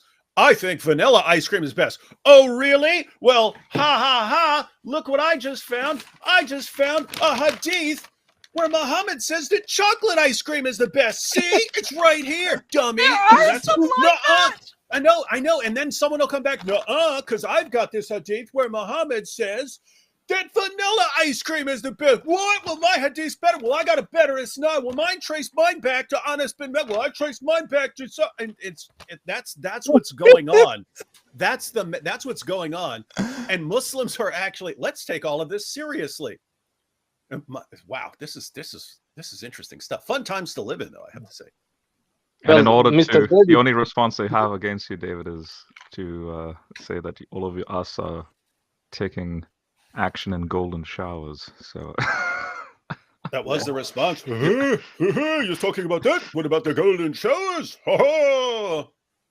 And with that, Rob enters the chat. Those are his first words into the chat. Yes, first words are golden showers. Like Rob is it's the becoming, Aussie in me. I apologize. no, you're becoming the Muhammad hijab of Christianity. In the most ASMR manner. So You know that we are lucky, Mr. David. We are very lucky because if the Bugs Bunny and Mickey Mouse existed in the 7th century, oh, guess what? In the Bugs Bunny show, you'll find Muhammad again. Yep, you're correct. Mhm. So a Okay. couple quick comments from the audience, and then we'll probably take another clip here from Lucian. Stop following Muhammad, super chat. Lucian just left Islam last month or so, maybe as much as 2 months ago, but he was on my channel a week and a half ago to give his testimony. He did what I suggest every Muslim do and look into the sources. He heard that Muhammad married a young girl. He heard that in Islam it's perfectly acceptable, and he didn't believe that. So he went, took the time, looked at all 4 schools of Sharia, found they all taught the same thing, and he said, this religion cannot be from God. If it teaches child marriage, I am out of this religion.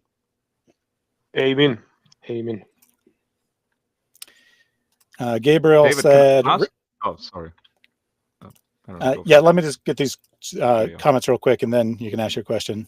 Gabriel said, rich and beautiful, referring to the Bible or how Matthew uses the Old Testament specifically, but Muslims only see the scripture as something to trample and plunder for their false beliefs. And it's not just the Bible, to be clear. They treat their own scriptures the same way, reading things out of context, taking isolated words. They do it with scholars. They quote mine them. Islam seems to be the religion of half sentences very the often. religion of tahrif, wouldn't you say? I would. Would you say that they take part of it but throw the rest over their shoulders? Mm-hmm. Would you say that they sell their scripture for a little price? I would. I would also say that perhaps that they take part and leave part as well. Yep. I would agree with all that. I wonder what you might be quoting there. It might be their very best source of all. Seems you got a problem according to your Quran, Muslims, when you're throwing out pieces of your religion. Of course, I know that your religion isn't really about the Quran. It's really about someone told me this, and I didn't look at it, but you think it's about the Quran, so maybe you should go and actually read what it says. And then finally, from Max, I don't know, 2022, appropriate name there. Muhammad is mentioned in the Song of Salmon. Search it up. Why are you not searching it up? So Max, as I told you in the chat, we already discussed that before you came in. All you got to do is rewind the video, and Mary had the whole of Song of Solomon, showed that only like 4 verses, according to Zakir Hussain, are about Muhammad, even though he says every verse is about him, and then demonstrate how even those 4 verses couldn't really be about Muhammad. So if you actually want us to search it up, maybe you should do the same and actually do some research. You want to say something, Rob? Oh, I'll let David quickly make a point. Yeah, and then I just wanted to yeah. recap, since anyone who brings this up obviously hasn't paid attention to the million times we've discussed this. Max, I don't. It's to the point where anytime someone brings up Song of Solomon, I think is this person joking? Like, is this person just a troll trying to get us to make fun of this stupid argument? And yet, I keep seeing Muslims make the argument. Like, Muslims I know aren't deliberately trying to make it up. So, I mean, you still see Zakir Naik and Shabir Ali and all these Muslim apologists bringing up Song of Solomon. Just to recap, it's one big love song between Solomon and his bride. If you're saying the bride there, when she's talking about Solomon, is actually talking about Muhammad and mentioning him by name, then you're saying that Solomon's wife, since in the same passage, she starts talking about how sexually attracted she is to him. If you're saying she's actually talking to Muhammad and talking about Muhammad, you're saying Solomon's wife was sexually attracted to Muhammad, who wasn't born for another 1600 years. And so if you're saying that's about Muhammad, you also have the problem, which we pointed out a million times, that she also says that her beloved's desire is for her, which if you're saying that's Muhammad, then Muhammad's desire was for her. Well, she'd been dead for 1600 years. So Muhammad was lusting after a dead woman, which would make him a necrophile. So we've pointed that out a million times. In addition to that, you've got the fact that the word you're saying, that's actually the name Muhammad, Mahmud.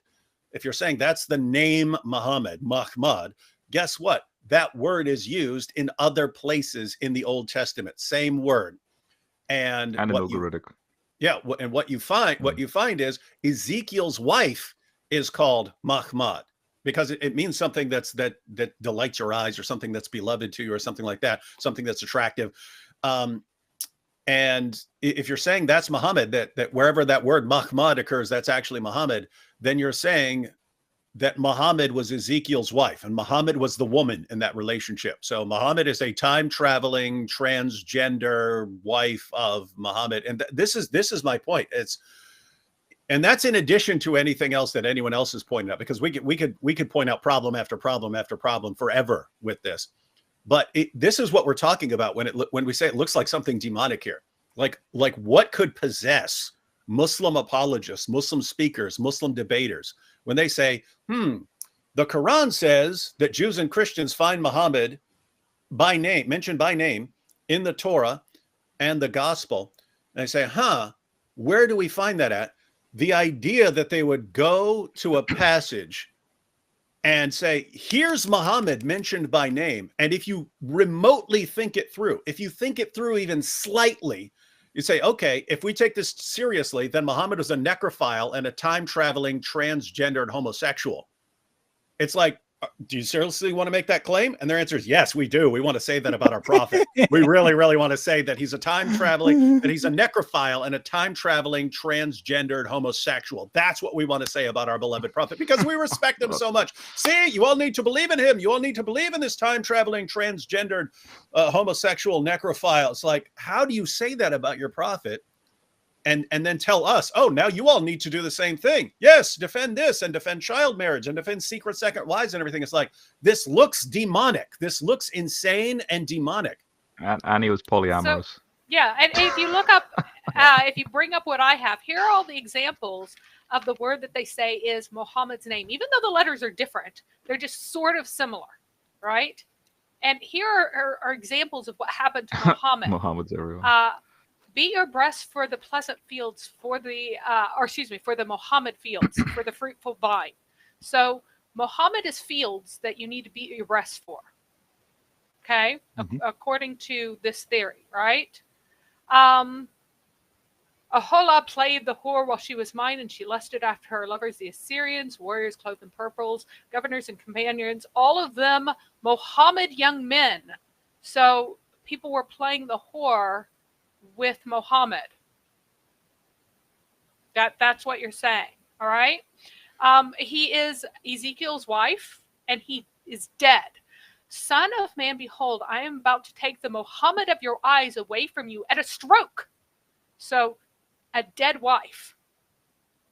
A necrophile is someone who is the amorous, has amorous feelings toward a dead body.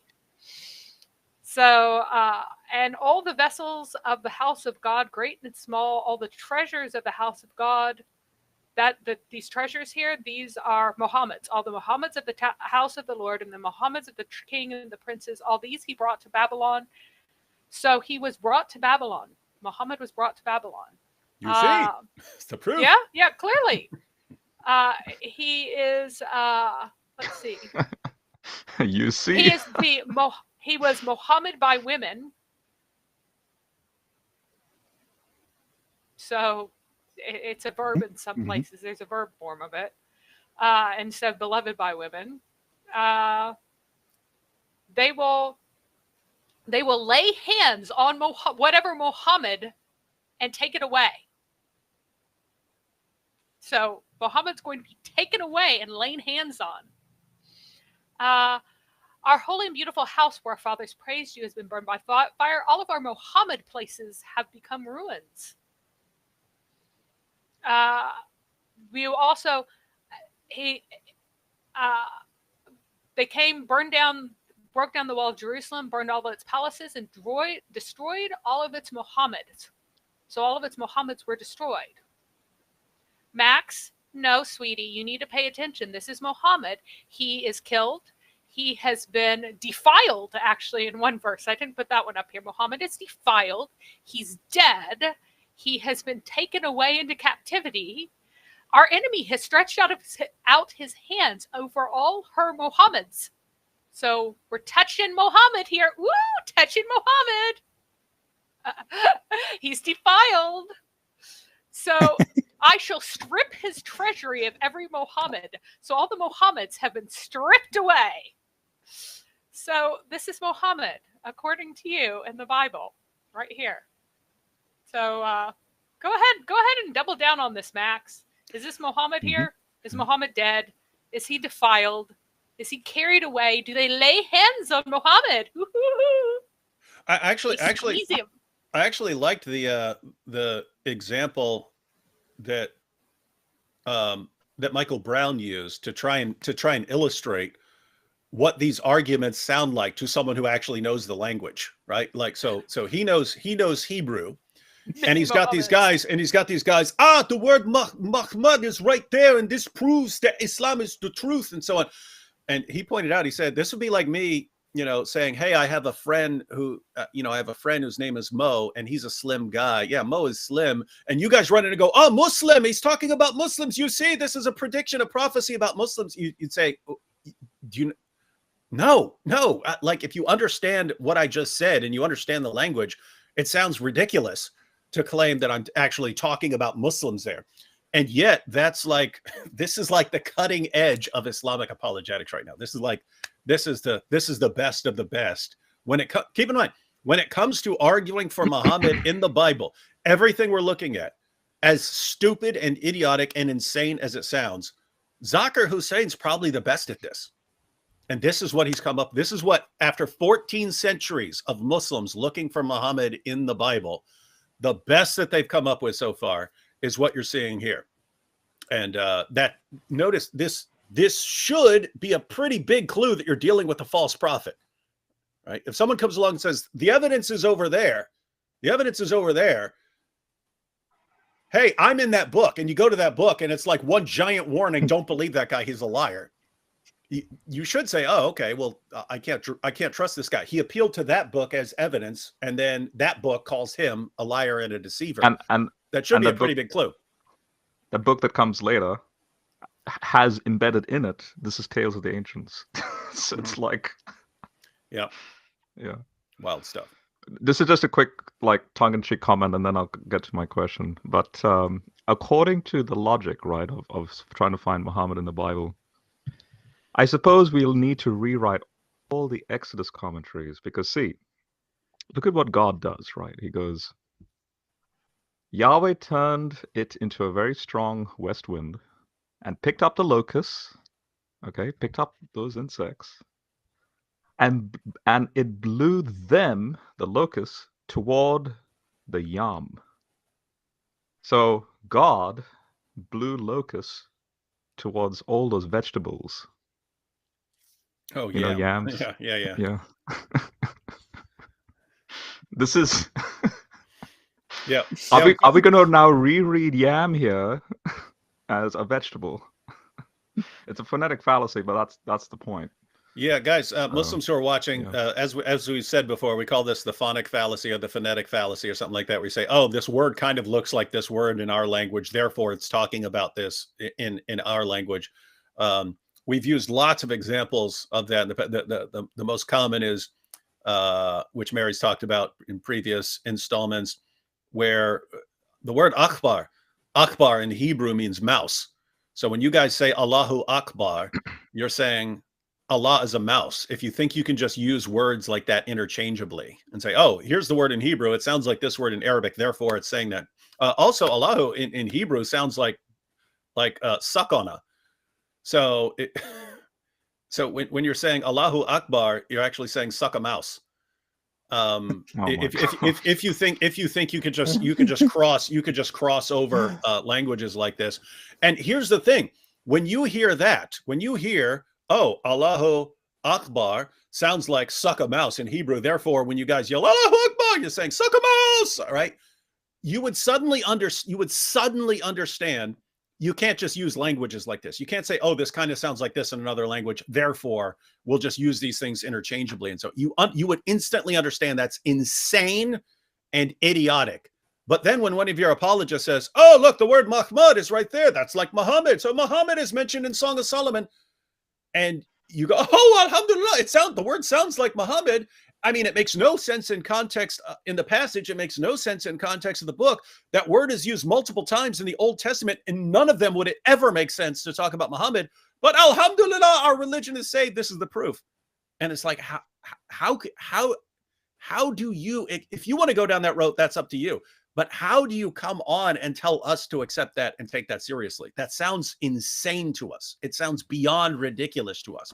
And yet you're saying, here's the proof of our religion. Oh, and by the way, don't believe the Bible because it's corrupt. And yet I'm appealing to the Bible. And do you really not see, guys, do you really not see how insane this is? Here's this book. We don't trust that book. That book was corrupted. That book's a book of lies. That book's filled with lies. Okay, why should we believe in your prophet? Because he's in that book. You say, okay, where? Right here, where it uses the word Muhammad. Right here in the middle of Song of Solomon, where it's like Solomon's bride talking about Solomon. Yeah, that's her. That's talking about Muhammad there. Really? So that word, yeah, because that word means Muhammad. Okay, it was Muhammad, it's Ezekiel's wife. Okay, maybe you can't just take a word that sounds like it, except in Song of Solomon. There it's okay. But not in all these other passages that use the word Muhammad. No, don't do it there. Don't do it there, because then it would, Muhammad would be a time-traveling transgender, homosexual. You don't do it there, but do it right here. And this is the proof. And it's like, really? You want us to take that seriously? You could defend any person in history as a prophet using this method. It's just a general rule. If the method you're using to defend your position could be used to defend any position, no matter how insane, you probably need a better methodology. And when the Jews approached the Baptist and even to Jesus, like last time in our last stream when we discussed Deuteronomy 18 and all that, no one was thinking of Song of Songs 5:16. Are you Muhammad? And Jesus, and no one appeals to that particular term. Yeah. Are you the Muhammad? Are you the Muhammad prophesied in Song of Solomon 5:16? Yes, I am. No, that's a different one. He's coming from Arabia. Oh, okay. Yeah, well. Mr. Thaddeus, please, I sent you one picture in your mail. It's about what Mr. David talked about unreliability of Hadith. That is one of the proofs that Hadith was fabricated about Muhammad and Aisha. Yeah, I can pull that up. Give me a minute. But Rob, did you have a question you wanted to ask? Yeah. I have a question for David. Maybe David, you've heard this before. You've even thought of about this yourself, but again, I've only been doing this online for like maybe the last 6 months or so. That's why you suck. Going That's into why you- Clubhouse, going That's why you into suck at it. well, yeah. That's why you're no good. So like purposely going into Dawa Digest and Muslim Cowboy, and in fact, I went on Muslim Lantern. That video went pretty viral, and I like that. Like it was pretty good. It exposed a lot of their cognitive dissonance, and I've started to notice that there seems to be an influx of very young people from say 17, 18 years of age.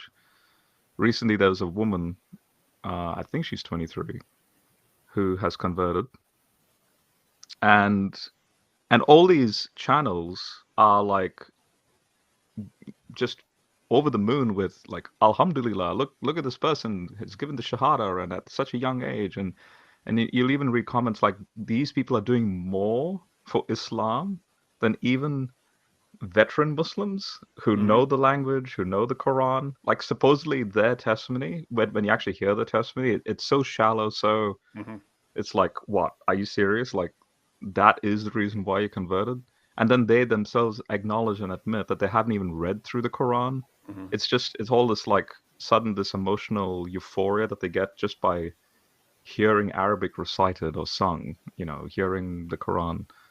And so I was on But by the way, I just want to point out real quick. I know you're still getting to your point, but when you were saying that, I think there's actually it's a parallel situation because you mentioned the young people. I think it's actually a parallel towards like the transgender stuff going on, whereas you always had a very, very tiny proportion of people who had gender dysphoria. These are people who feel like they're in the wrong body. That thing existed before people started putting ideas in their head. So that was a thing that existed. So the question is, what do you do with a boy who believes he's in the wrong body or feels like his body is wrong or something like that? Right.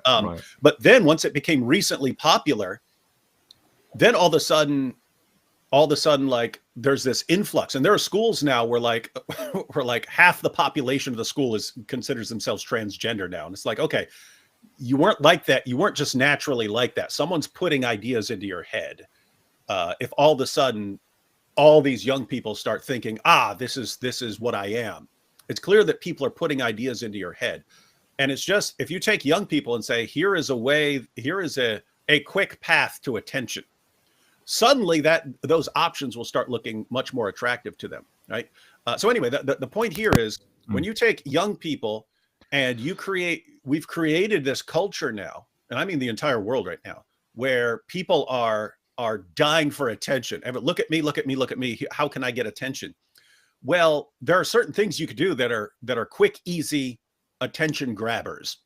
And so like, hey, I'm a girl now. If I were a boy, suddenly you're in a culture where everyone will like, you have lots of people showering you with praise if you do that now. But it's the same thing with Islam. If you want instant attention and praise at a bigger platform and so on, just convert to Islam. It doesn't mean that you have to be deliberately going, I can really scam a lot of people and convert to Islam and claim that it's because of the evidence.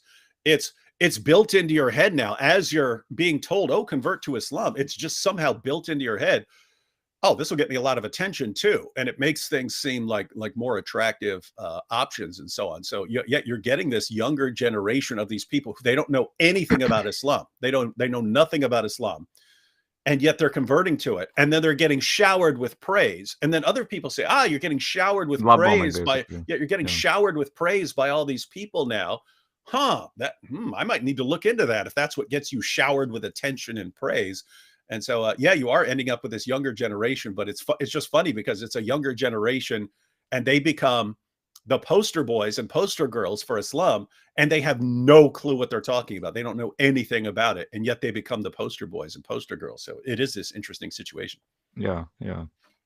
So in essence, you're summarizing my concluding point, or I suppose the question I was leading up to, and specifically, it's kind of like, I'd like to call it a Bambi syndrome. They're like all Bambis, not realizing the significance of what they're actually doing. And then when you And then when you see them sort of like, so for example, this female that converted, she's just like not only 2 hours ago, she just posted a public post in a community section, like full blown makeup on her face, and that's fine, by the way. Like, you know, you do what you want to do, right? But all the Muslims in the comments are like, "This is haram. You're not meant to have your face revealed, obviously with a you know, with a covering, but and have makeup on and blah blah blah blah blah." And I'm just like, here you go. This is a Bambi situation. Like all these so-called, what they call themselves, reverts, and then how these Muslims are using them as like first prize winners, you know, podium, sort of like they're the representative of what Islam is. And then when I actually engaged this person, this is like 2 days ago, when and she said in the stream, she said, "Oh, Muhammad's in the Bible. Like if you look at the Hebrew." So so all I said was, I knew where she's going with that, right? But I wanted to psychologically engage her, and I asked her where. She didn't. She did not even know the reference. I kid you not. She literally goes, "Oh, I have to search for it. I know it's somewhere in the Old Testament, but I don't know where." And I'm like, "But you just made this declaration." Yeah. And then immediately all the men in the panel threw her under the bus, because not only did they see that this is not going to go very well, you know, dialoguing with me on this, but they threw her under the bus for not allowing her to like speak on her behalf, or like for her to at least just have this dialogue, which then goes to show that, hang on, but you've just elevated this person as like, see, this person is the reason why Islam is true. But then why getting intimidated because I'm asking these simple questions? It's a simple question. And then I was accused of bullying her for asking that question. So is this like, are we, so the question ultimately is, based on also your summarization, are we going to start to see now? So when you were in your 20s and I was in my 20s, obviously these people that are converting now like were much younger, like maybe 10-year-olds or even lesser. Are we now going to see an influx of so-called reverts coming into it, but with the most like the most Bambi syndrome sort of engagement with this particular religion? Because if they get a lot of pushback, my prediction is if they get a lot of pushback with like, no, this is what Islam actually is, which proves our point, do you think they'll suddenly leave it? Oh yeah, Or it's happening all the time. It's really hilarious. The TikTok converts are the funniest because they'll convert for a total of like 2 weeks, and then they get annoyed, and then they'll just, especially the young folks of certain vocal backgrounds, say, who are socio-political background, is that what you're looking for? Who have a certain level of diction that may not be or not advertiser friendly, shall we say. Absolutely hysterical, because they'll go out like just these outfits that are skin tight, and they have, you know, just like a quick hijab on and full face of makeup, and just making me right now look like I'm not wearing much, right? And just paletted on, and then whenever people fuss at them, they'll just curse them out for like the next 2 weeks, and then they'll rip off the hijabs and, you know, you don't tell me what to do kind of thing. So it's a huge percentage of these people are just doing it for show, and they're doing it for very short term. They're just, yeah, you have to wonder. Yeah. I mean, I don't want to accuse anyone in that sense, but it's amazing how these channels funny. Yeah, they're get 10,000 subs within just a month, all because I made this conversion video. And and it's so funny whenever they deconvert because they get sick of it. They're like, "Yeah, I'm tired of playing this game. I'm done." And they still don't understand the long term. The Dawa guys don't understand the long term damage that this is doing. They're like in a rush to get any converts based on extremely shallow, superficial information. And they'll say, look at this. Hey, Muhammad's in the Bible. You should convert. And people go, duh, really? Okay. Well, this is a good way of getting attention. Let me convert. And they convert. And then they bombard them. Now you have to dress this way and do this way. I don't want any of that. They don't realize you're creating ex-Muslims. You're not creating Muslims. You're creating ex-Muslims. It's like when you have people like Muhammad Hijab and their dream goal is to get on like Jordan Peterson's podcast, which you can occasionally, but like the dream is like to get on there with Joe Rogan and Crowder recently and so on.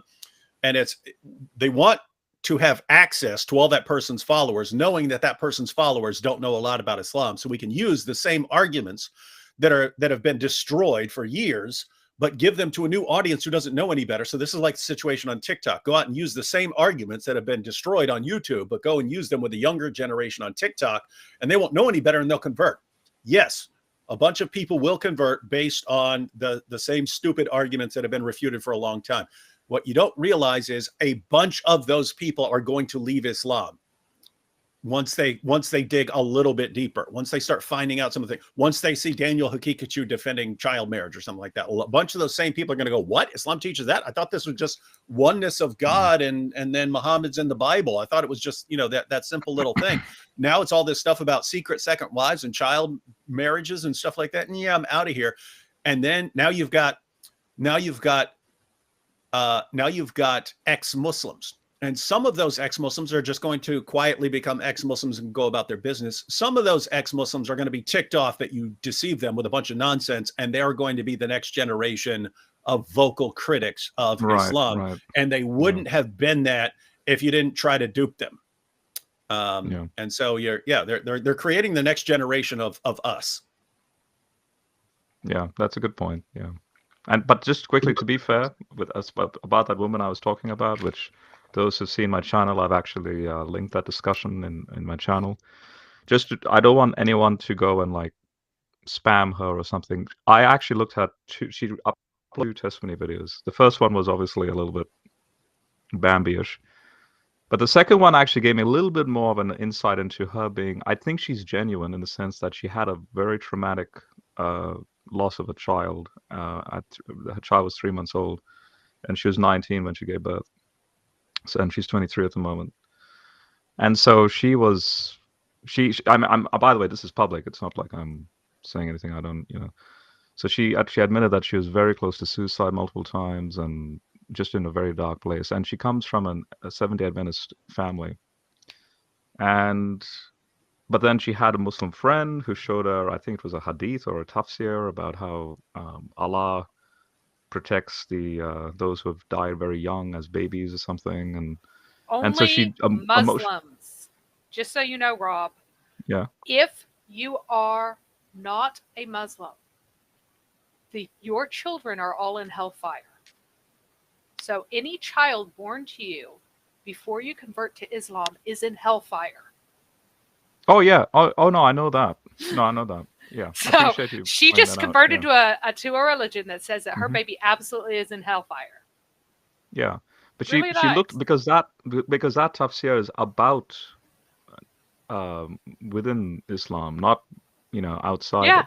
Yeah. Only, even that's not true, because there is a hadith in which Aisha says that they were at the funeral of a little child of the Ansar. So that means that is a child of a believing Muslim couple. And she says, that child today is a bird among the birds of paradise. And Muhammad said, no, but it may not be so, because Allah has created those for hellfire while they are still in their father's loins. So even that, for a while, Muhammad said that his own son who died before Islam, will be greeted in paradise, right? Will finish his nursing in paradise. But other people's children, even if they're Muslim, may have been created for the hellfire, and it's not so. So all of the children of unbelievers are apparently, we somehow know, are created for the hellfire, and all of those who were previously created for the hellfire will go to hellfire anyway.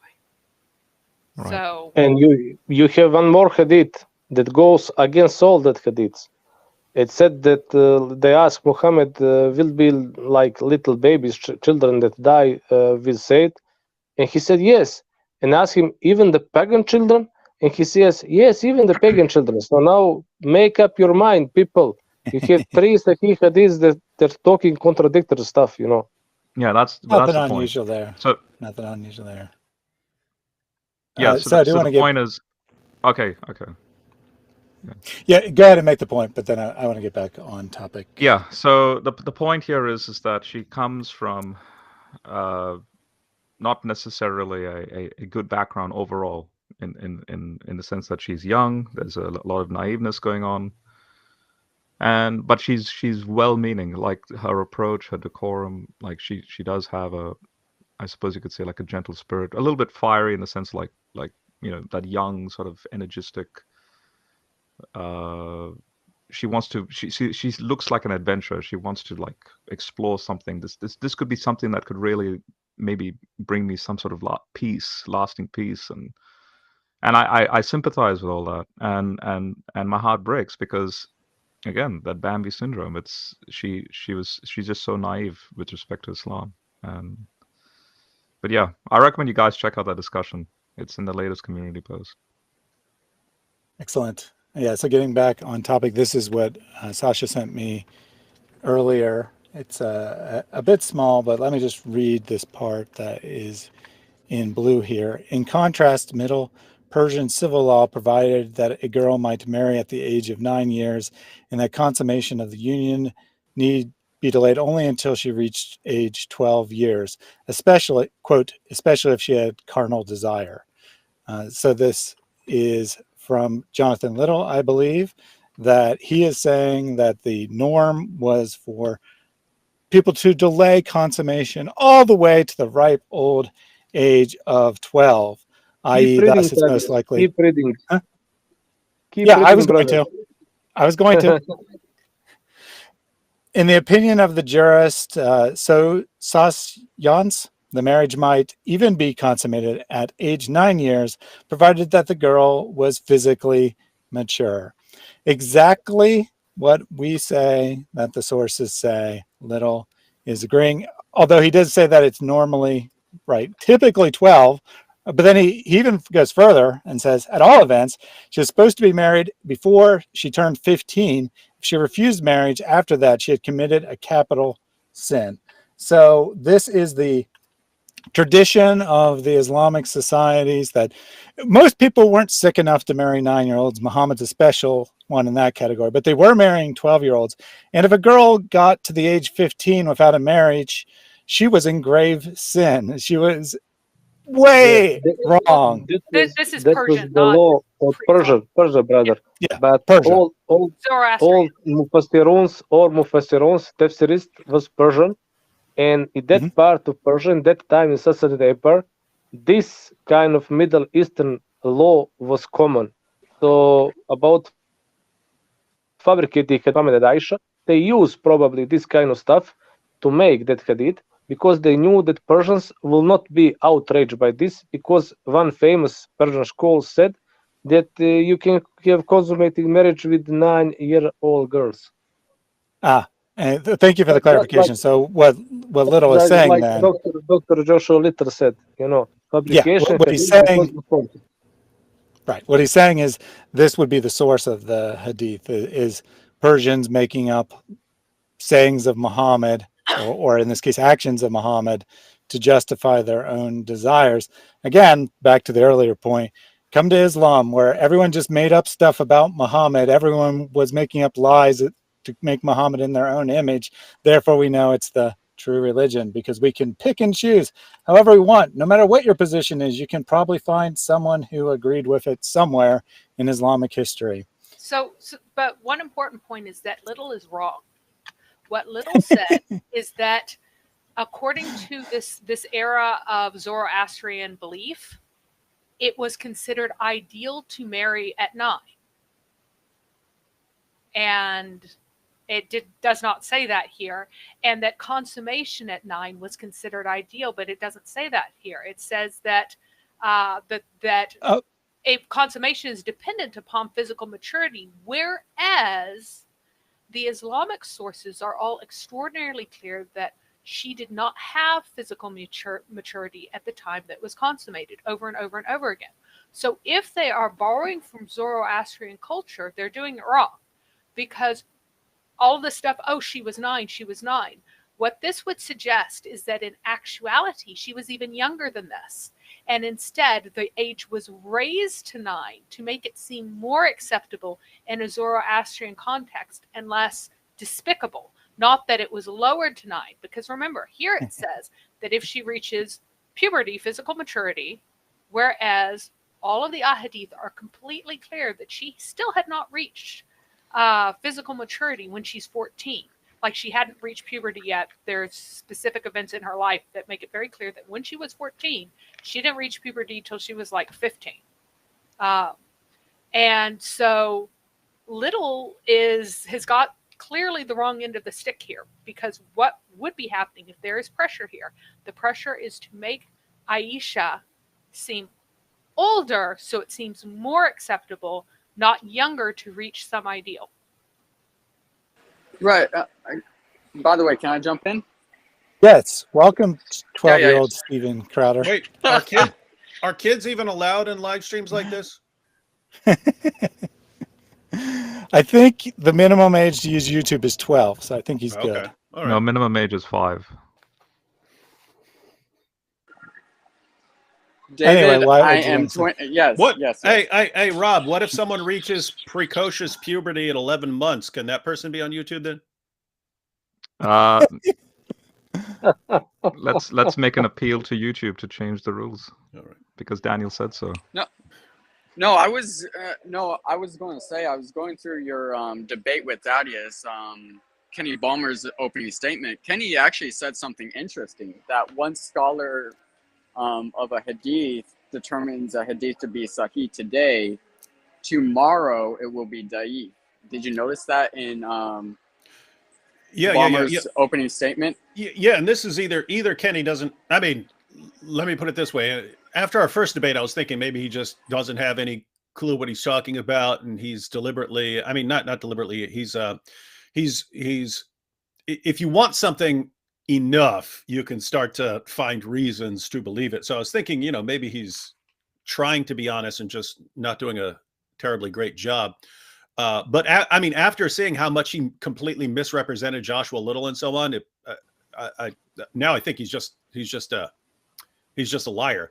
So when it's an issue like this, he's correct in that what is at one point considered a sahih narration may later on be considered weak, because you could find a reason not to trust someone or something like that later on. But what he's not telling you is the hadiths about Aisha, they're not in that category. They were sahih back then, they're sahih now, right? They were sahih back then, they're considered sahih now.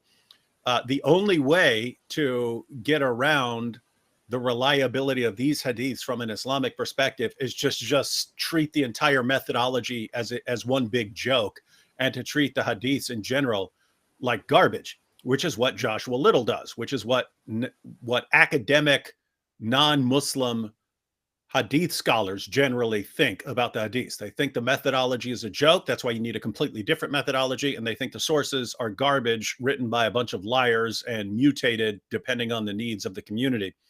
Anyway, the point is, when Kenny says, the grade of a hadith can change over time. Yeah, that has nothing to do with what we're talking about with the Aisha hadiths. That has nothing to do with this topic. There have always been hadiths that are good as gold, reporting the age of Aisha. So if you want to attack those, you can't say, but some hadiths are considered weak now that were once considered sahih. That's true. That's not these hadiths. So the only way you could apply that same concept or reasoning is if you just want to treat the hadiths in general like a complete joke. And again, if you want to go that route, I agree. We're good. Well, take it to its absolute logical conclusion and say, let's say tomorrow, pray 5 times a day would be considered da'if, right? That's true. Or the shahada will be considered da'if tomorrow. Yeah. There is also something in Kenny's opening statement that was also interesting. Remember when he said I don't know. Scholars disagree, so we can't know anything. So why is he in Islam? Scholars of Islam would disagree that Islam is true, right? Right. So why is he a Muslim if he's saying, I don't know if something is true if there's disagreement on the topic? Yeah, there's almost nothing that there's not some level of disagreement about. And yeah, so yeah, that's an example of him just making up a rule. If two people disagree on something, you can't say anything about it. Like, on what planet? On what planet do you live on? So that's just if you notice, it's the same thing with, like, recently Muhammad Hijab saying, Stephen Crowder, you just made a claim about Islam. You can't talk about Islam unless you have a Muslim scholar on there with you. They're just making up rules to get what they want, right? So that's Muhammad Hijab making up a rule, trying to get on someone's show. And this is Kenny Bomer making up a rule. You can't talk about something if Muslims themselves disagree on it. It's just making up rules, trying to control what we're allowed to say. I don't realize. Well, he actually said experts on the topic disagree. So self-proclaimed experts on the topic might say the earth is flat, right? Or that or in Rob's case, that he used to argue, he used to debate young earth creationists. So the earth is 6,000 years old, and we can't know that the you could go say Ken Hand's stance. Yeah, Ken Hand. And Stephen Anderson is the Pope. Yeah, no, you could go in any direction you want on this issue. So, like, a Muslim will use arguments for, scientific miracles in the Quran. Well, there are plenty of Muslims who say, stop that. There aren't scientific miracles in the Quran. That's nonsense. Great. So never use that argument again.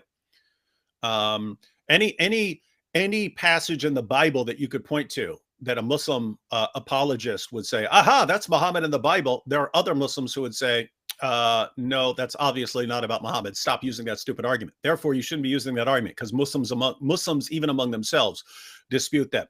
Your average Muslim will tell you the Bible's been corrupted.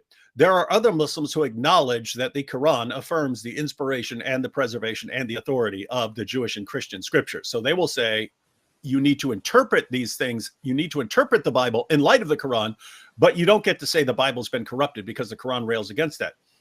So notice, a Muslim should not be saying the Bible's been corrupted when there are Muslims who dispute that. And so it's just an I don't even think it's worth talking about, because it's so insanely idiotic to say, if two Muslims dispute this, you can't use it as a criticism. That's nonsense. You can't. Okay, great. Then don't use anything in Islam, because everything's disputed. Mr. David, the hadiths are mutawatir about Muhammad and Aisha. It's mutawatir, as I know, or close to mutawatir. Yep. And if you reject that kind of hadiths, basically all Islamic science fall apart. So you cannot say, this is not reliable, but other is. No, mutawatir in Islam is like 100% true. Yeah, that's notice that you're talking about from an Islamic perspective. Yeah, and that's the thing. It's, yes, if you had one hadith, even if the hadith were in Bukhari, if that was the only hadith, and the only hadith was just in Bukhari, and you had no other reason to think this, and it doesn't occur anywhere else, and a Muslim said you shouldn't trust this completely, you'd say, okay, you've got one hadith from centuries later. Could that be unreliable? Yeah. Can there be a hadith that was considered sahih 12 centuries ago that's considered da'if now? Yes, you can have that. The point is, the hadiths about Aisha are not in that category. They are everywhere. They're all over the place. And so this is as good as it gets in Islam. Again, apart from like the existence of Muhammad or something like that, I can't think of any information in the hadiths that's more accurate and reliable than all of these literally hundreds of sources on the age of Aisha. So if you're tossing that out, then you're saying, and I tried to use this as an example. Kenny kept trying to shout me down over it, but I used the example of like security. If there were security in that room. So you can take the example of like the president of the United States. The president of the United States is going to be speaking somewhere. He's going to be speaking at a rally or something like that. The Secret Service, their job is to check everyone for weapons when they go in there, to make sure that no one has a weapon. So they'll put you through metal detectors, they'll wand you and so on. Let's say they pat you down They're putting people through metal detectors. They're wanting people. They're making sure that no one gets in there with a weapon.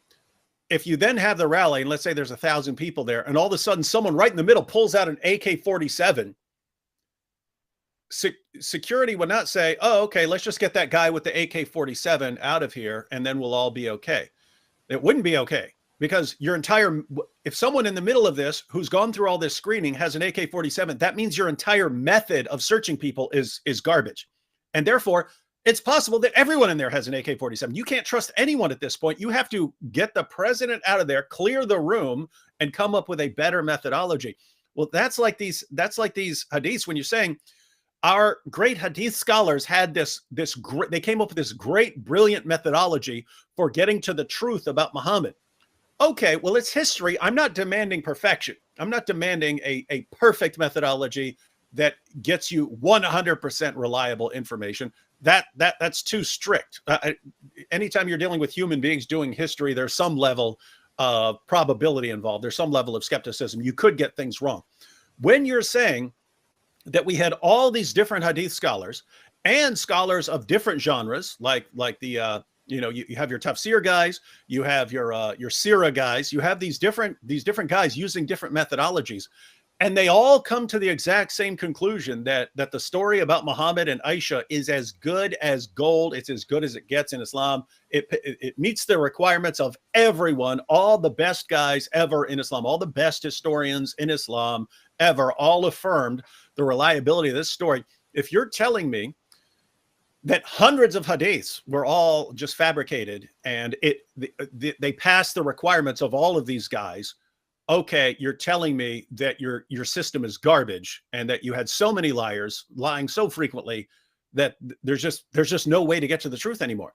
So it's just this weird situation of, okay, guys, if we can trust anything about Muhammad, we can trust that he had sex with a 9-year-old girl. We could trust that information because it's everywhere. If we can't trust that, do not tell us to trust anything about your sources. Don't tell us to trust. Do not tell us to trust your sources, because this is so foundational, and the methodology that is used to affirm these stories about Aisha, it's the same methodology that's used to affirm all these other stories. And so, if we can't trust your methodology here on an example that's so clear and so widespread, then your methodology is garbage. So either your prophet had sex with a little girl, or we don't know anything about your prophet. Take your pick. I'm fine either way. There are reasons. So I can see things from not either. Not about the prophet, Mr. David. Not about anything. Not about the Sharia. Not about tafsir. Not about Quran. Yeah, it's all. We don't know how to explain Quran. Then Yeah, we don't know anything. We don't know how once you see, you've got Quran only Muslims who think, if we just get away from these hadiths and just get back to the Quran, you don't even know how the Quran is formed. You don't know what the historical background of these verses are. You can't even understand a ton of these passages in the Quran without this additional information, which you're rejecting. And so again, I'm fine either way. If you want to say you have reliable sources that get to the truth, okay, then you're stuck with all the horribly embarrassing information in those sources. Or if you don't like that horribly embarrassing information, about your prophet, fine, throw it out. But there's a cost. There's a cost. The cost is we don't know anything about your prophet. Stop telling us about him. You don't know anything about your prophet if you throw out those sources. Stop telling us to believe in something that you yourselves don't know anything about. And stop telling us to believe in the Quran. You don't know how it was formed. You don't know when it was formed. You don't know what the historical background was. You don't know what these passages mean. Stop telling us. Just if you're going to be skeptical of that story about Muhammad and Aisha, great. Stop talking about your religion because it has no foundation. By the way, David, if you were going to use Kenny's methodology, next time a Muslim or an atheist questions you on some questionable moral things in the Bible, you could say, you see, some atheists told me to throw away the Bible. That means you cannot quote the Bible to question God's morality. Mm-hmm. Yeah, I mean, it's that bad. I mean, definitely. the Muslim would say, thank you very much. You proved it, Christianity false. If we use the exact same methodology that they use. And also, Kenny said that there's a principle when two hadith contradict each other. notice he didn't name a hadith that says that Aisha was older when she was older, right? He didn't name one. So if there's two hadith, No, in name one. the first debate, I challenged her. I said, give me one source that's saying that she was older. There is a reference in one of the references in Ibn Sa'd, which I was fine with that, because kind of the only reference I could actually go to is one in Ibn Sa'd, where you have differences, but one of them says the marriage was contracted when she was 9. And so, but the point is, they don't consider Ibn Sa'd remotely as reliable as they do their other hadith sources. And so I was actually interested to see if you would go that route, because if you do, you're saying, okay, let's go with this lone reference in Ibn Sa'd, which we treat as having an inferior methodology as all our sources, which affirm that she was 9 when Muhammad had sex with her. But he couldn't even give that. He couldn't even give the one reference that says she was older. So that would be because it doesn't exist. All right, Thaddeus. Yeah. Let's go ahead and plow through this, because we are almost done with let's this, go. and I think that we can get all the way through this and do another topic next time. We'll see about that. I have to go anyways. Anyway. Yeah, I have to go anyways. It's your bedtime, 12-year-old. I have to go get a pack of baseball cards at the store because I got my allowance. I don't think that's a thing anymore. It wasn't even a thing when you were a kid. Also, God bless you guys. I got to get back to work. God bless Wyatt. No, we just stole him. Alrighty. I will also say goodbye. God bless you, people. As for Jesus coming before the year 70. Go ahead. Sorry. I hit play before you start talking. Sorry. God bless. Goodbye. And see you. And check just one more Mutawatir Hadith. Moon was split in the 7th century, but guess what? Nobody saw it. It's also Mutawatir. Shocking. God bless. Shocking. All right. So let's get this clip here. As for Jesus coming before the year 70, of course, I'm very happy to defend that. Daniel 9 makes clear that everlasting righteousness has to be brought in and atonement has to be made before the second temple is destroyed. Haggai 2 says the glory of the second temple will be greater than the glory of the first temple. And how does that happen when the second temple didn't have the Shekinah, the presence of God, the holy fire, any of those things? It's because the Messiah came and sent his spirit there. And then Malachi 3, which we've heard quoted several times, says, Ha-Adon, the Lord, speaking about God, that he will visit that temple and bring purging and purifying to the people of God. That is a prophecy about what will happen with the second temple. If the Messiah doesn't come and fulfill these before the second temple is destroyed, there can be no Messiah. So he points out that the reason that he got to this in the rebuttal is because Hussain had read Michael Brown's work, and he knew that Michael Brown said that the figure that of the passages Hussain wanted to point to, which of course is in reality the Messiah, but the figure of those passages has to come before the destruction of the second temple. So without any real basis, Hussain just says it has to be after the destruction of the second temple. So Brown responds that way in his rebuttal. Before any comments on that, there are 2 super chats I wanted to read here. Very quick comment. Oh, okay. No, you read that. Yeah. Okay. So sorry. So you want me to read the super chat? All right, fine. I will read the super chat. Flyleaf says, buy the truth and sell it not. Also wisdom and instructions and understanding. Proverbs 23:23. Keep up the good work. Thank you very much for the donation there. And from Control Yourself, after that debate, I think Zakir Hussain is going to have to go into hiding with Sheikh Yasser Qadi. Yes, they might be best buddies after that, although not really, because he didn't have any one-liner that we could just repeat over and over again, like holes in the narrative. But he definitely did not make a very good case. Yeah, Thank you for the donation. And that's what I accidentally went on to the next section and started showing what he's talking about here, about why why it has to happen before the end. I showed what Michael Brown is talking about in a little bit more detail, and you can jump back to where I was doing that later. I don't think we really need to go over it again, but you can look at Daniel 9 yourself. You can read these things and what explicitly is said there. One thing that's kind of extra amusing is that Haggai 2 in the Septuagint speaks about the chosen one, which of course is another name for the Messiah. The translators chose to render Haggai 2 that way, that the chosen one will come to the temple. Excellent. You want to make a comment, Rob? Yeah, so probably the best thing to notice in Daniel 9, if you go to Daniel 9. And in verse 24, so I take the 70 weeks or the 490 years to be from 458 BC to 33 AD. I take it as a whole. I don't split up the weeks like as if there's still a 70th week waiting and all that. So I take it to be the full, like the 490 years ends at the crucifixion and resurrection of Jesus in 33 AD.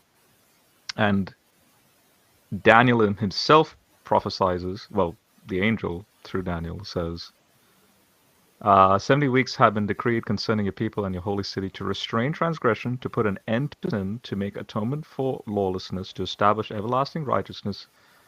Okay, all of that is what exactly Jesus did. So much for Muhammad 6 centuries later, right? But here's for me at least, and I hope everyone can see this.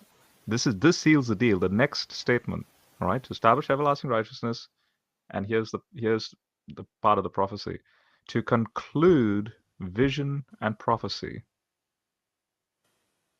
So if there's going to be a Quran and Muhammad being the seal of the prophets and all that stuff, hang on a second. You would have to say that Muhammad seals vision and prophecy according to this statement. But then, if in order to do that, he has to establish all the other stuff that just comes prior to that. So for Christians, this makes a lot of sense that Jesus does all that's required, and then the New Testament is basically the closed canon. Like it seals vision and prophecy. Hebrews 1 starts like this. God in various ways, fragmentary ways, spoke through the prophets, but in these last days, his final spokesman was Jesus. Hebrews 1 basically says that. Revelation is all about seal up, this is it. Like there's nothing more to come out of this. So, and this has to happen before 70 AD as well, obviously, because destruction of the temple takes place, as you see in end of verse 26, entering into 27. The wing of abominations shall come, one who makes desolate. This is all to do with the temple's destruction, and so, yeah. Notice destroys the city and the sanctuary. So, yeah. The seal. Right. The seal of Yeah. the prophets, right? The seal of the prophets, as long term, comes before the destruction of the city and the sanctuary. Mm-hmm. Yep. Excellent. So when Michael Brown brought that up, I'm like, I know where he's tracking, but I just wish he, he pointed specifically those statements. But yeah, that's attention to detail, I suppose. All right. If there are no other comments, we can go on to the next clip. That was just a short little one, so get us back on track. As for the promise of the land, the Torah is explicit in verse after verse after verse after verse after verse after verse that it is according to the promises made to Abraham, Isaac, and Jacob. Not Abraham, Ishmael, and others, but Abraham, Isaac, and Jacob. I will not get into the Islamic debate as to whether Muhammad, in fact, is a descendant of Ishmael. I'm not even going to get into that because I'm not debating Islam. We'll just stay with what Torah says. Read through it hundreds of times, thousands of times. It tells you who the land is given. And then when you get to Joshua and Judges, the general promises of giving them the land are fulfilled, but it says there was still more land to be taken. All throughout Israelite history, because Israel was not fully obedient, there was always still more land to be taken. So that's the rebuttal to Zakir Hussain claiming that there had to be another prophet because the Israelites didn't conquer all the land that was promised. So therefore, only Muhammad did that, even though he didn't actually do that many years later. We covered that pretty thoroughly when we looked at Zakir Hussain. So unless you have any comments, we can just get to the next clip.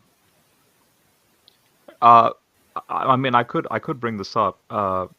In Surah, this is something I was dialoguing with a Christian who is from Saudi Arabia, and he pointed out to me something very interesting. In Surah 2, somewhere I think it's like ayah 150, somewhere around there, where you have Abraham, Isaac, Ishmael, Jacob,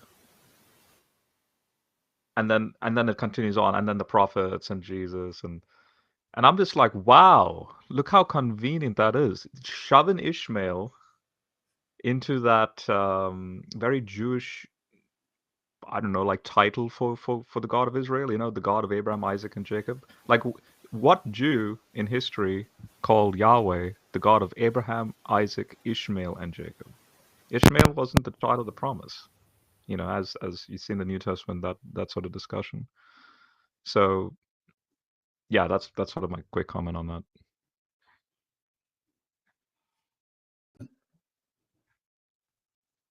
All right, we'll go to the next clip. As for Deuteronomy 18:15, we were told that the Dead Sea Scrolls of Deuteronomy 18:15 don't say Makir B'cha.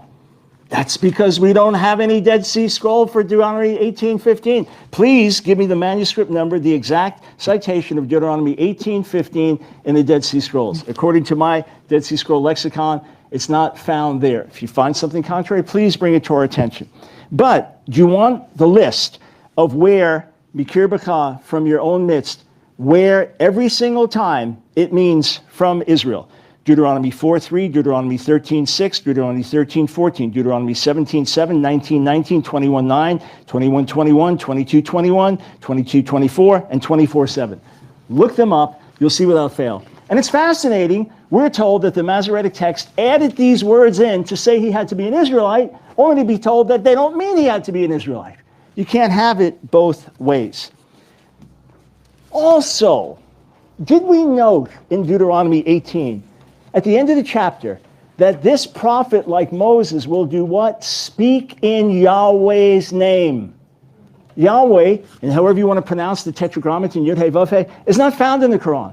And Muhammad did not come and say, Ko Amar Yahweh, this is what the Lord says, Ne'um Yahweh, utterance of the Lord, Kipi Diber, the mouth of the Lord, Kipi Yahweh Diber, that the mouth of the Lord has spoken. He didn't speak of Yahweh. The Quran doesn't mention Yahweh by name, yet the prophet, like Moses, had to speak in his name.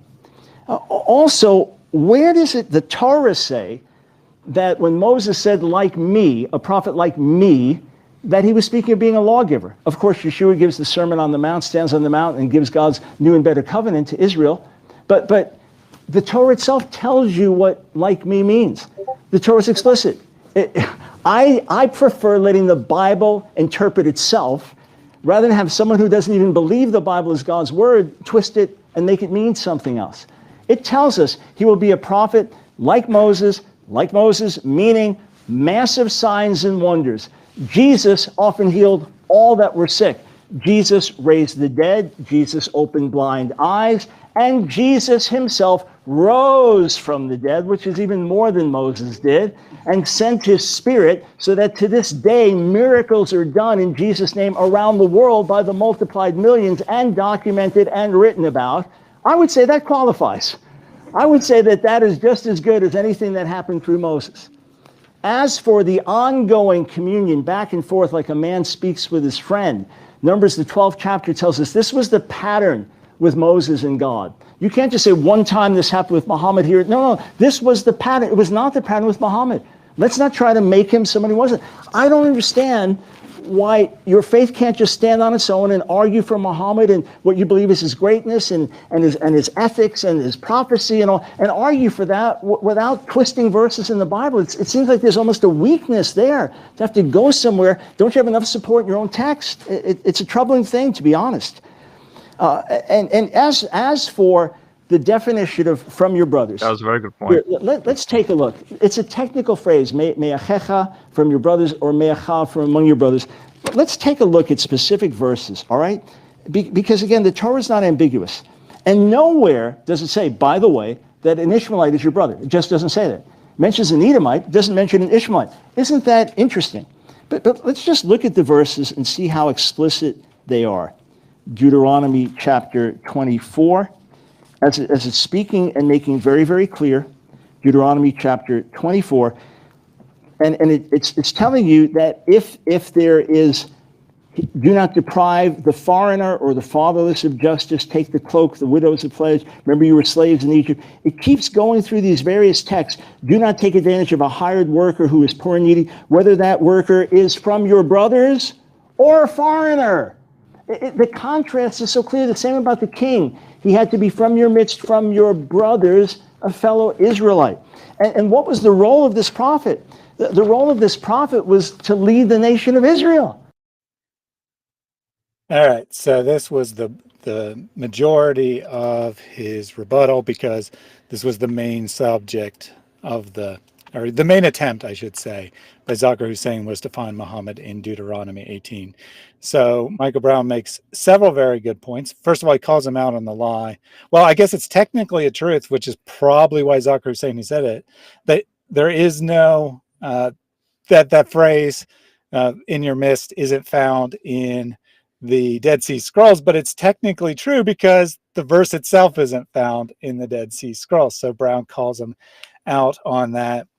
And then he makes the point that Rob jumped in and said, that's a very good point, that if they actually had support for Islam, if they actually had support for their arguments, they wouldn't have to be making these ridiculous leaps of logic type arguments. When in reality, they do need to make the argument because of what the Quran says. So Michael Brown calls it a weakness. There's a weakness in your religion that you're appealing to this book for support, because you don't seem to have enough support from your own book somehow. So you got to appeal to ours for evidence. But yeah, you have to do that because Muhammad uses that as an argument. Allah uses that as an argument. You want the proof that Muhammad is a true prophet? He's in that book over there. And then eventually people go to that book. Oh, wait a minute. That contradicts our book over and over and over again. What do we do? Oh, then the book's been corrupted. Wait a minute. Why'd you appeal to it? And then it's so insane that now you get to where a Muslim who's spent his entire life studying this issue, when he stands up to give his defense of Muhammad in the Bible, will literally start off by saying, this book's been corrupted, this book can't be trusted, this book is basically garbage, and now let me give you my case for why Muhammad is in this book, and this proves that he's a true prophet. And they just don't get it. It's like their religion is just completely blinding them to how ridiculous this sounds. Wait, I'll just quickly say something on this. So David here is correct. Obviously, we all know it's the Quran doing this.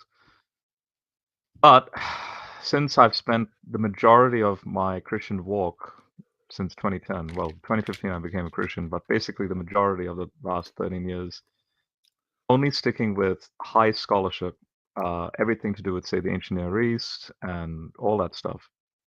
So since Michael Brown is a Semiticist and he specializes in ancient Near Eastern stuff with the Old Testament, when you see how scholars engage ancient Near Eastern material relative to the Old Testament and form criticism, and the so-called, like, does Genesis borrow from the Enuma Elish and the Atrahasis epic and all that stuff? How curious! Nowhere in the Bible is there ever an appeal to something prior, like, oh, don't you know that Utnapishtim, the hero of the flood, like, see, we have Noah, and the other culture had Utnapishtim, so therefore the Noah story is correct. No, it's the Bible stands on its own when it makes these declarations, and then when we go and see that there are other overlaps with the other cultural texts and so on, it's like, oh, now there's a shared cultural memory of what's actually going on, and how the Bible in this sense can also be engaging this polemically and so on. So I understand psychologically Michael Brown's reaction. The Bible the Bible's not intimidated. The authors of the Bible are not intimidated by a shared cultural memory that's already there. Because guess what? If it's a shared cultural memory, that verifies a history of the accounts being discussed. But the Quran is so far removed, and Muhammad is so far removed from all these events that took place in the biblical period. Again, it's an interesting psychological thing. Like to try and like affirm that he himself is you know, he has a true you know, like his so-called prophet is genuine and true and so on. Like I'm going to now reread these texts, import myself into these texts, and you need to do the homework to see if what I'm saying is true. Where Muhammad and Mary actually briefly brought up a passage where there's a subtle little allusion to Deuteronomy 18 in the Quran. But again, I still stand by my point that whatever knowledge Muhammad has of the Bible, he's not even reading the Bible. He's reading apocryphal accounts of the Bible and the Subgrapher and the Gnostic texts. And so, yeah, I sympathize and I understand Michael Brown's point very well. It's if your head is in that high level sort of academic ancient Near Eastern comparative discussion, and then you suddenly come to the Quran with these statements, the irony here is that that high academic discourse invalidates the Quran. it's a funny, like, you know, it comes full circle sort of thing, right? Like you're seeing Michael Brown's psychological state reacting to, like, hey, the Quran would not survive in academia. Basically, the Quran would not survive in that discussion. It tries to step into big shoes to be like, see, I'm also as important as you guys. No, not really. You're just trying to imitate what's, you know, the original text. So yeah. Yeah, definitely. Super chat from Goldie here says, just supporting the channel. Thank you very much for that donation, Goldie.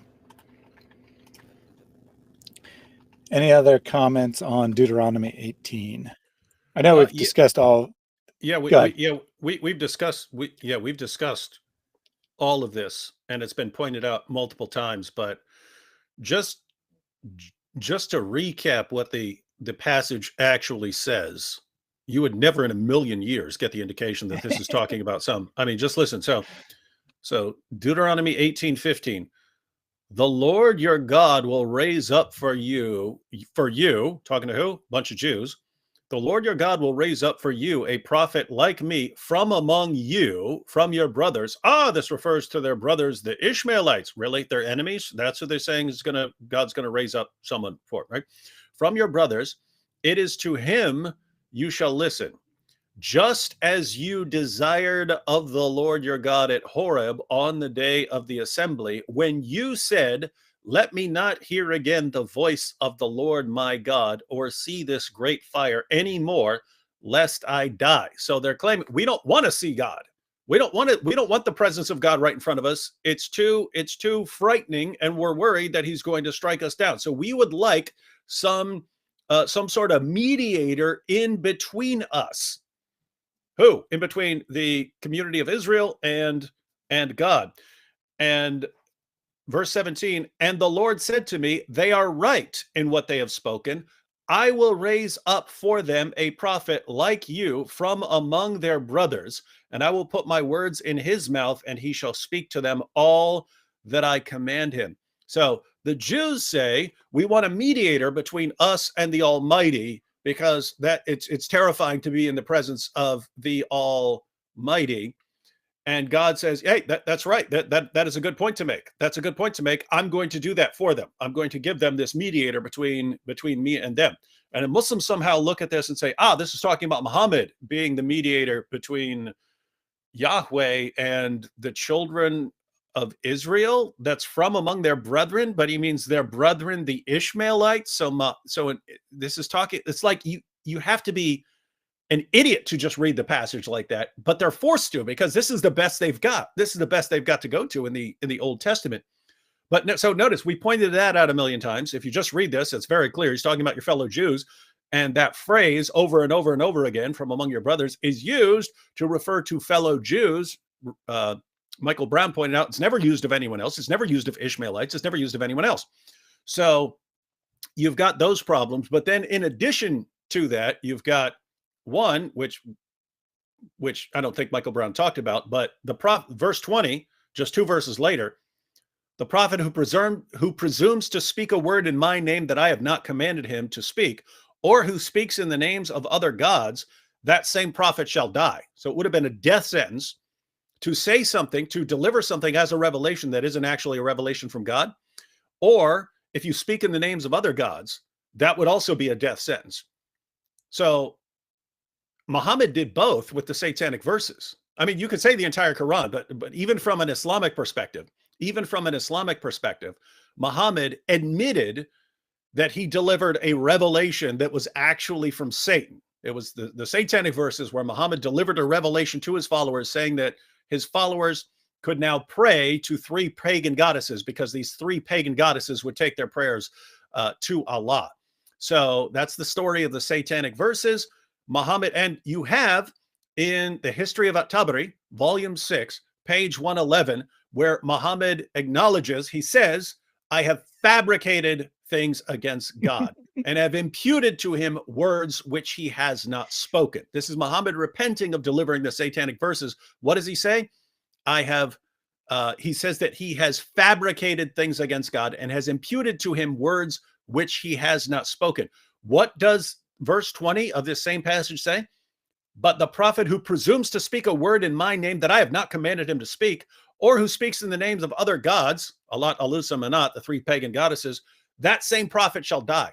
Muslims are pointing to a passage as confirmation of the prophethood of Muhammad, where if you actually took this seriously, if Muhammad had delivered the satanic verses during the time of Moses, Moses would have ordered the people to pick up stones and stone him to death as a false prophet. This is the passage you're going to, and this is all beside the point of just a few chapters later in Deuteronomy chapter 34, you get the meaning of what it means to be the prophet like Moses, and it's something that completely rules out Muhammad as a prophet.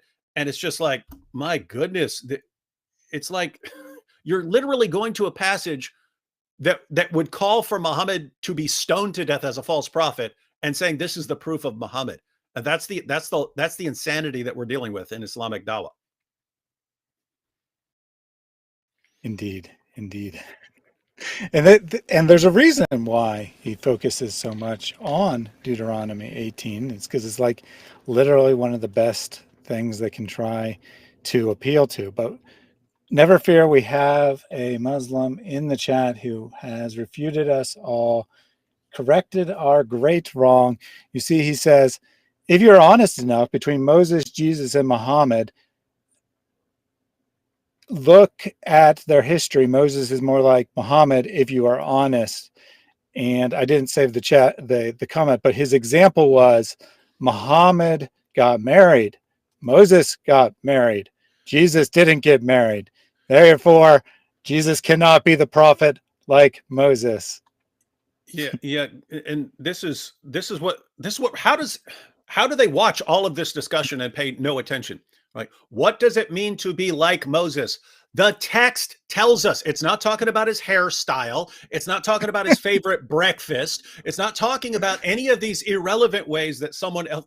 Guess what? There are ways that I'm like Moses. There are ways that Thaddeus is like Moses. One of us might be more like Moses than the other. What are the relevant ways? The text tells us. One, it specifically says it's talking about your fellow Jews. It's very clear on that. Two, definitely not going to be someone who delivers false revelations and says, oops, the devil made me do it, which Moses didn't do, but Muhammad did. But the text goes on to say exactly what the phrase like Moses means. It refers to someone having a face-to-face intimacy with Yahweh, like Moses did and like Jesus did. And it refers to someone performing miracles in the sight of Israel, as Moses and Jesus did. That's the definition of like Moses that's given in the text. And what's your explanation? Oh, well, Moses got married, but Jesus didn't, and Muhammad got married. Ha ha, you see? And it's like, how? After everything we've said, how are you using that as any sort of point? And guess what? You could line up 10 followers of these Dawah guys ask all 10 of them, does that make sense to focus on, well, Moses got married and Muhammad got married? That's what it means to be like Moses. Oh, guess what? I got married too. I guess I'm the prophet like Moses. I got married.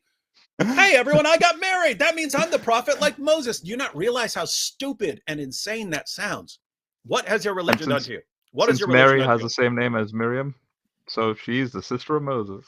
You see, that's why Muhammad thought they were the same person. By the way, David, tongue-in-cheek comment, which is actually still relevant, though it's still true. Speaking as Christians here, what did Moses do when he met Jesus? And you know what I'm talking about, right? The Transfiguration. The Transfiguration. Moses himself, out of the horse's mouth, is validating who Jesus is. Marian In the Transfiguration of all places. Muhammad wore sandals. So did Moses, you see. Indeed. Moses should have told Jesus, hey, Jesus, I'm appearing to you at the Transfiguration so that later in John 14, after the Transfiguration, you can speak about Muhammad, all right? Make sure you put that in there, the paraclete, right? Moses parted the Red Sea. Muhammad split the child bride. You see? Six stuff. Oh my gosh. Indeed. All right, we just got a couple more clips of Brown. You can jump right through these. I think they're short. On Song of Solomon. It's not a prophecy. Jews have these guys ever heard of white balance with their editing? As a love song about God and Israel, looking back at Israel's history. Okay? The Christians read it as speaking about Jesus and the church, but when traditional Jews read it, they're looking at it as history.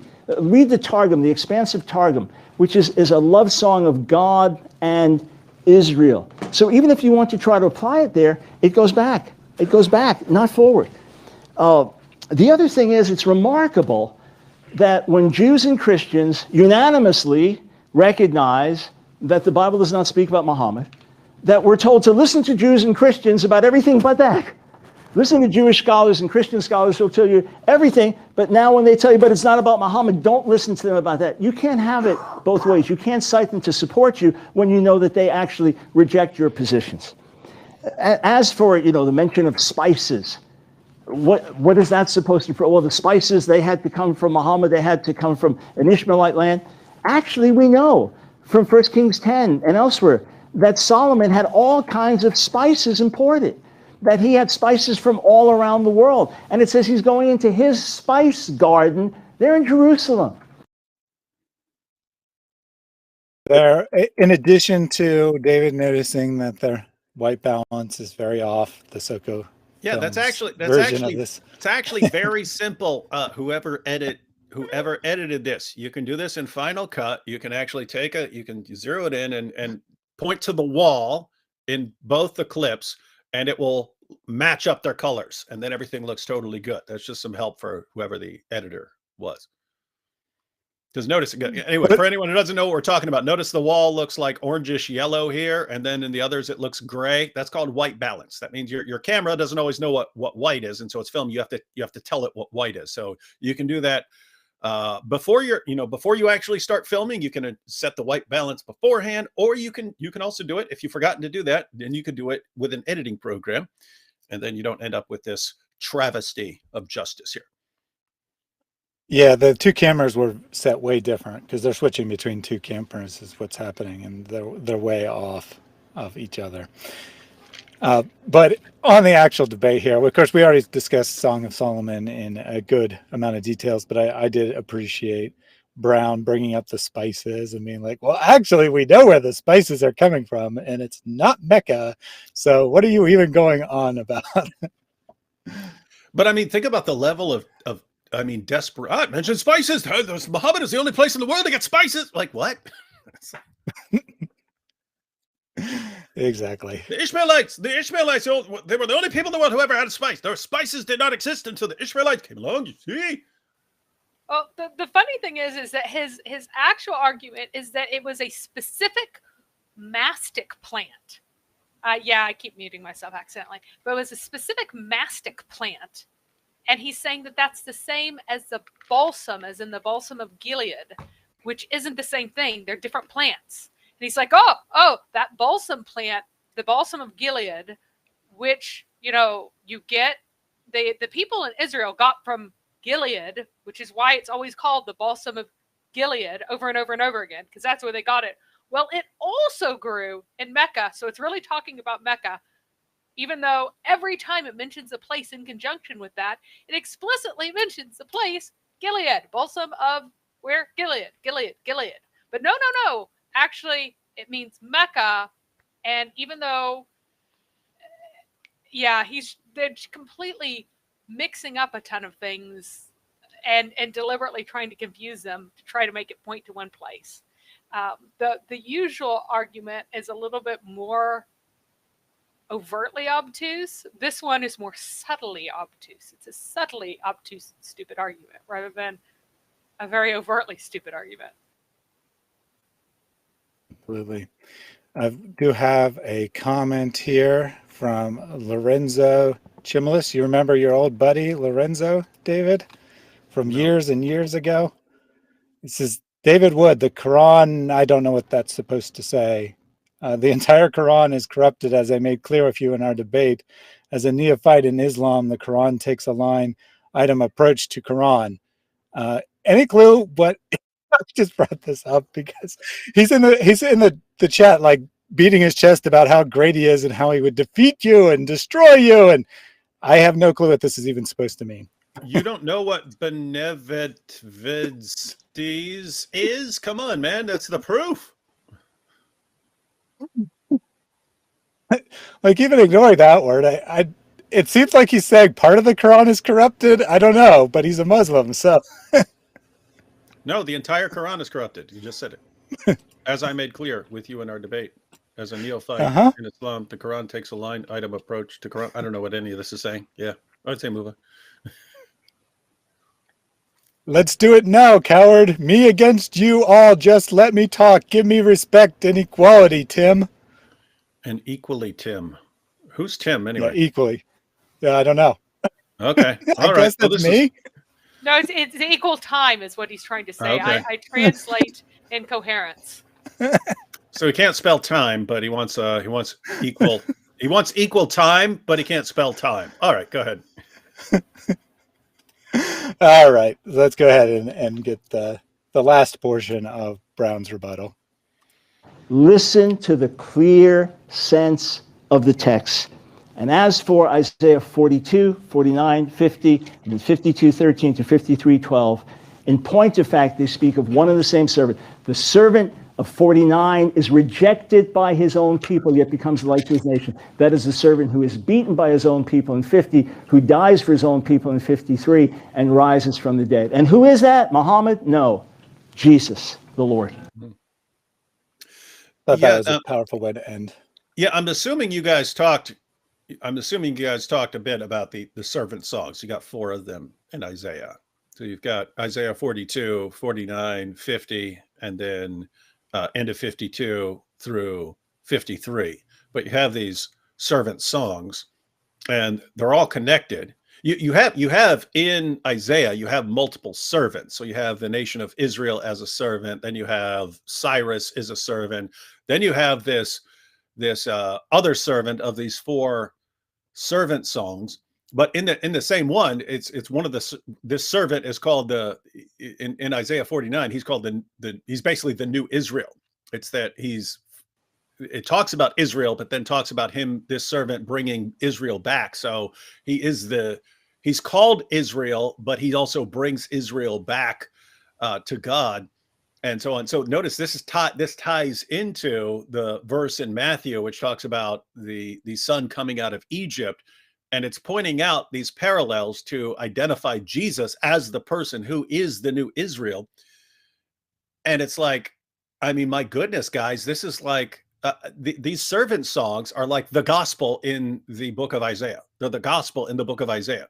You have in the book of Isaiah, Jesus' divine nature, his incarnation, his death for sins, and his resurrection. You have all of that right there in Isaiah. Somehow Muslims go to that. They take all these passages that are about Jesus, and then it's about Muhammad, and it makes absolutely no sense. And Muhammad doesn't meet any of these requirements.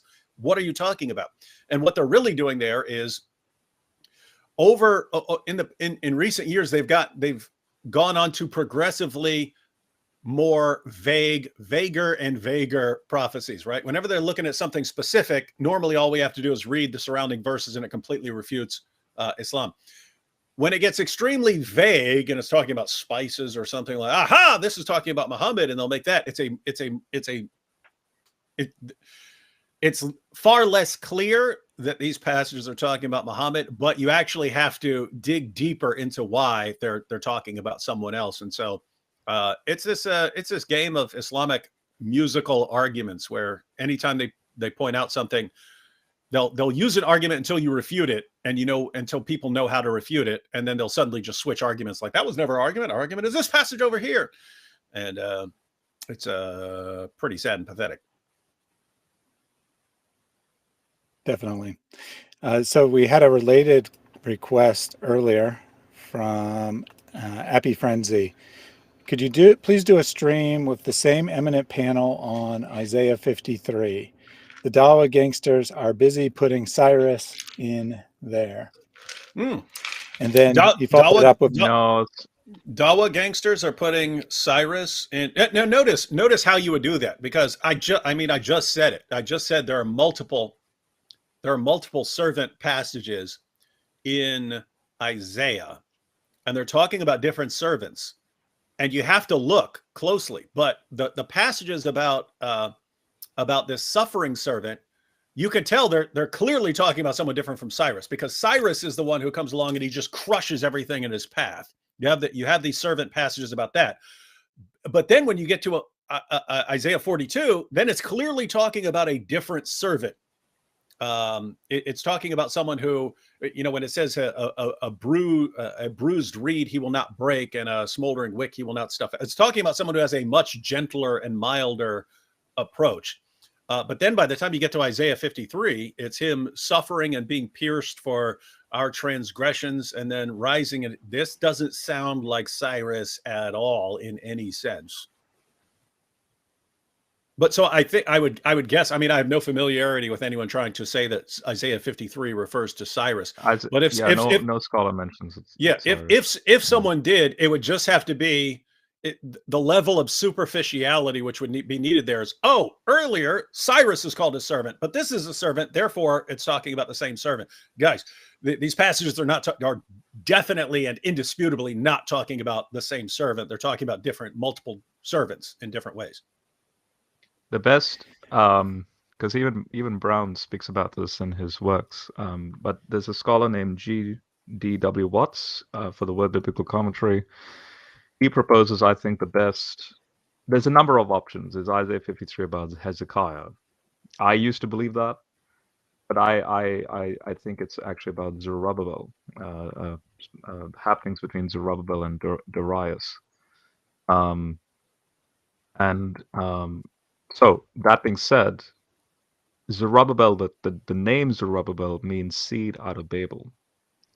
Zerubbabel, well, if the Messiah is in Zerubbabel's line, right?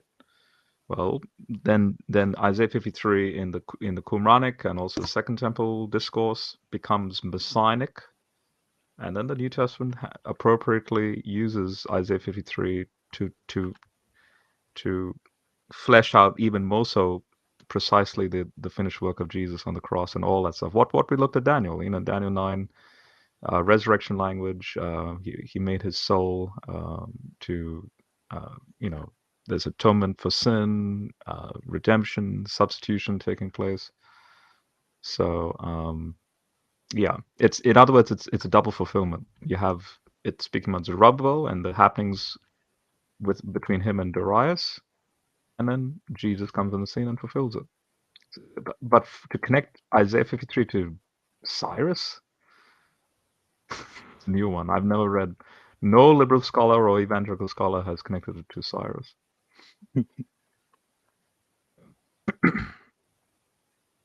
So the question remains on the table. Would you be interested in reacting to that? It would be an opportunity to say what the passage is really about, so I would be inclined to do it.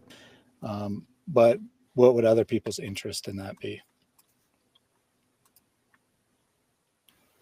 I've gone over the servant songs enough times. It's not really I don't really feel like doing it again.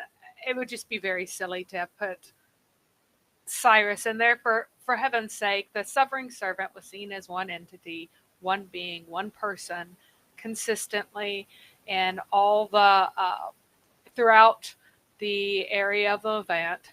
So if all the people in the Second Temple period saw this as a messianic figure and did not see it as Cyrus, no one ever saw Cyrus, and it's not compatible with Cyrus anyway, in any form. Like I just don't really see a point in spending that long responding to it. It's particularly a particularly intensely silly point to make. Like to claim that every time God said that gave his name my servant to somebody, that is the person that Isaiah 53 is about. Well, who else is God's servant? God's had a whole lot of servants throughout the history of the Old Testament, right? So if you're just going to pick one at random, you could pick any of them at random. Just appeal to scholarship. Yeah, Show me one scholar that says 53 is about Cyrus. You won't find it. Yeah, so Appy, if you send me that video, I'll review it and we'll see if it's worthwhile responding to. So let's go. If there's no other comments, we can jump to the closing statements from each party. I think that they're not super long, and we'll just take them in full. For some reason, Brown, although Hussain went first, he also goes last. I'm not quite sure why Michael Brown agreed to that. So That's more common in British debate, that they're more inclined to give the person first and last word. Not sure why, but that is normal. Well, I suppose if you're making the proposition, right? Like, so Hussain in theory is making the proposition. That's the idea that you get the last word because you're defending the affirmative and you're not giving the negative the last word. So anyway, whereas in the US we tend to view it as a trade-off. The person who speaks first gets to set up his case and lay down his criteria first, and the benefit of going second is that you get to speak last and respond. And so that's kind of a trade-off. But yeah, it is pretty common for them to do it. Someone gets to speak first and last in the UK, and that's why they lost. And that's why they lost every war they fought against us. Well, yeah, if you let your opponent get first and last. All right, so Brown's closing statement is, first I got to reshare because I had to take it down to skip ahead.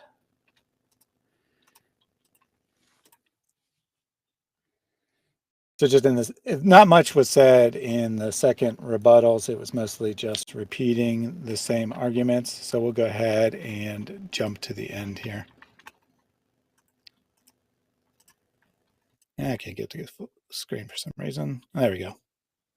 Biblical scholarship is my field. It is not Zakir's field. Islamic scholarship is his field. It's not my field. I can tell you that the biblical scholarship he used was incredibly spotty, incredibly selective, and for every source he gives you, I'll give you 5 or 10 or 20 saying something different.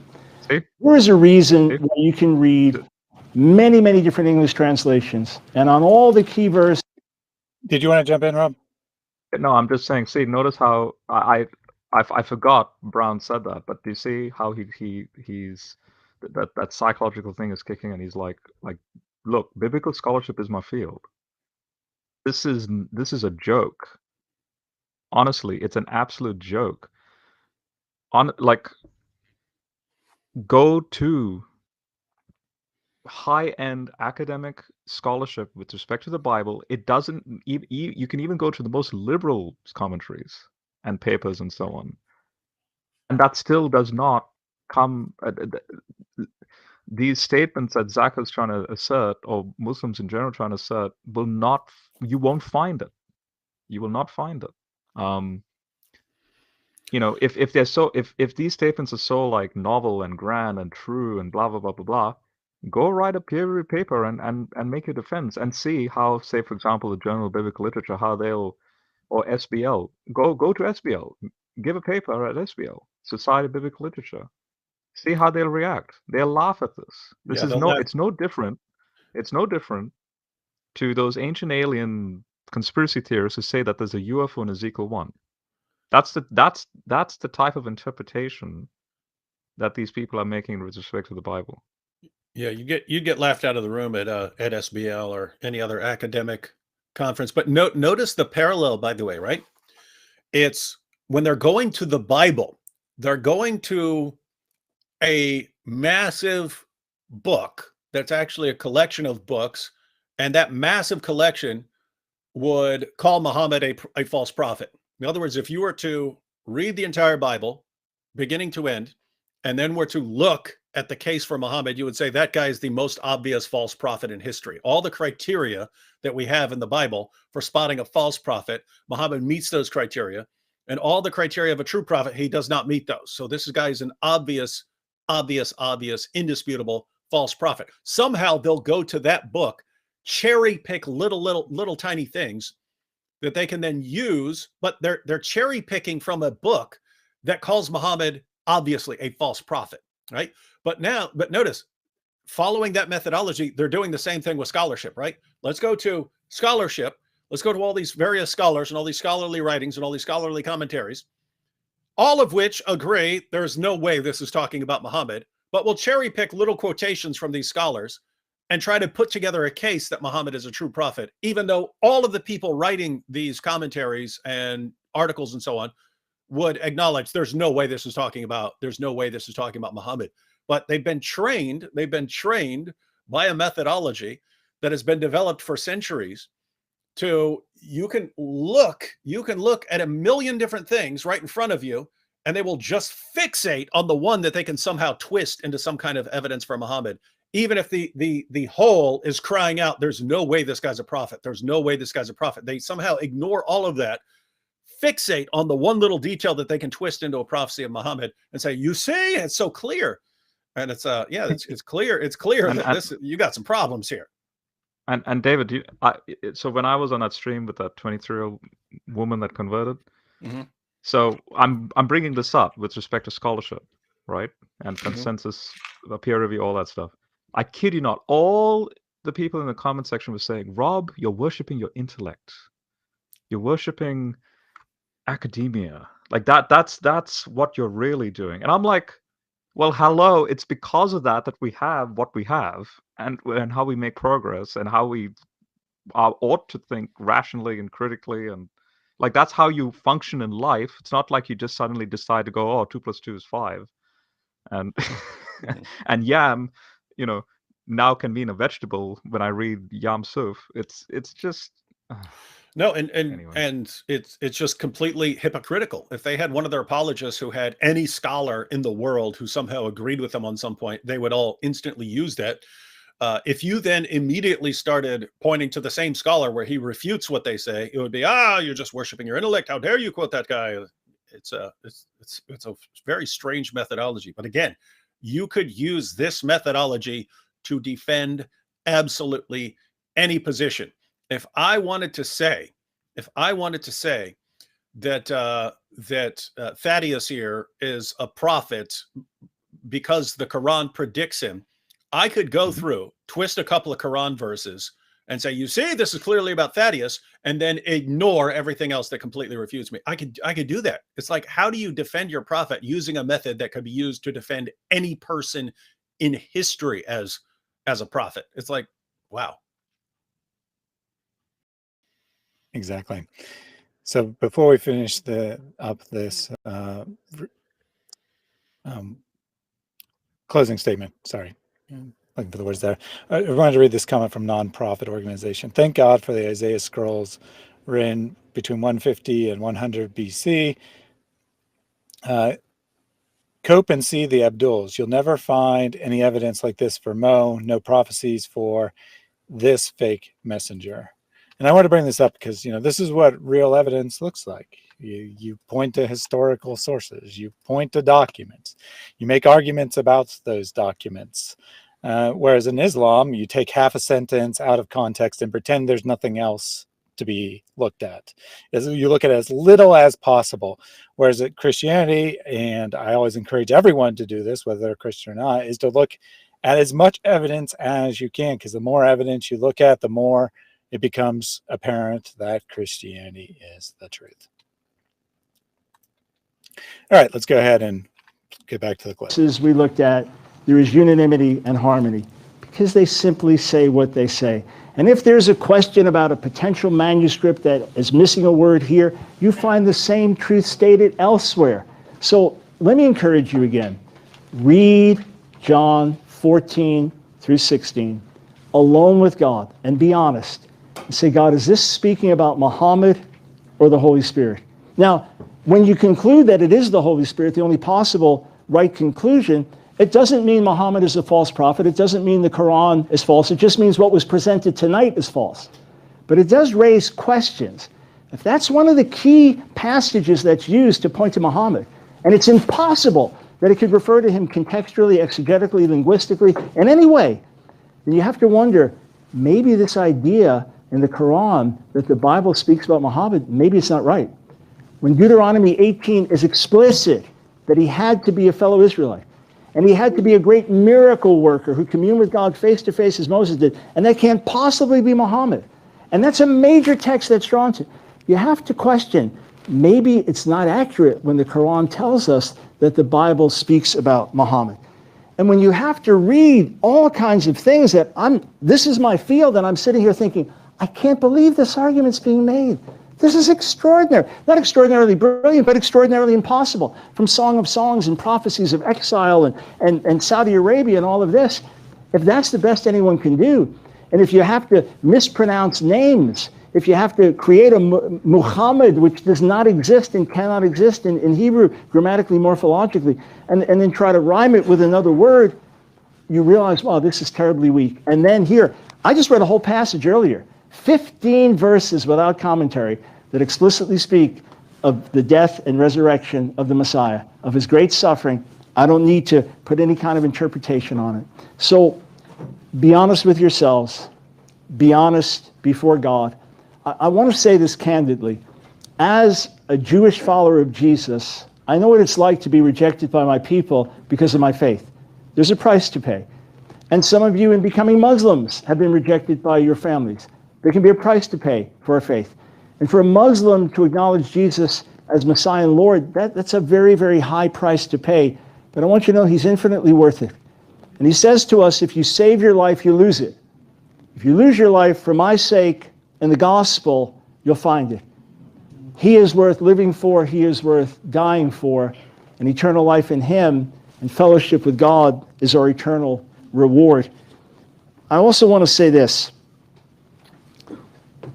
When you have time after the debate, because many verses were thrown back and forth, all right? And Zakir has been preparing for this for a long time. I took this very seriously. And I have no desire to bash others. I have no desire to insult my Muslim friends. I have no desire to make a mockery of Muhammad or the Quran. I will make a mockery of false arguments. I will make a mockery of misinterpretation of Scripture, because these are now my sacred texts that are being abused and misinterpreted. But please, go back, look up the references, look them up one at a time. Ask God for wisdom and insight. Look up commentaries, background, textual scholars, if you need to do that.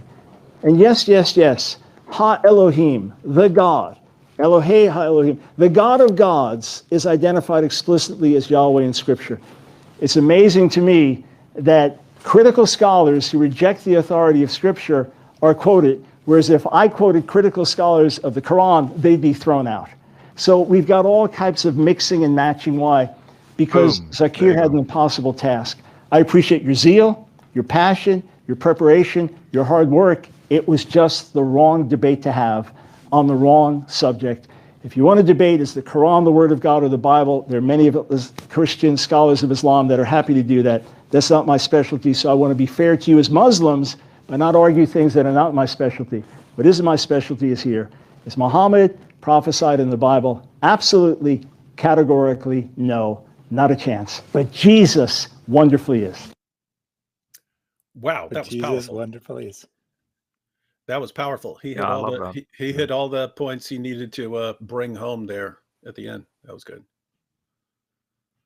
Yeah, I think he really nailed the closing statement, and he did something really smart in that he made it personal. He made it, he talked about how there's a cost to following the truth, how him himself has faced that cost of being a Jewish background believer in Christ, and how the truth is worth it, that the truth is worth the cost. And then he also made the very smart point of pointing out that he's just reading the biblical text. I don't think that Brown cited any scholar. I could be wrong.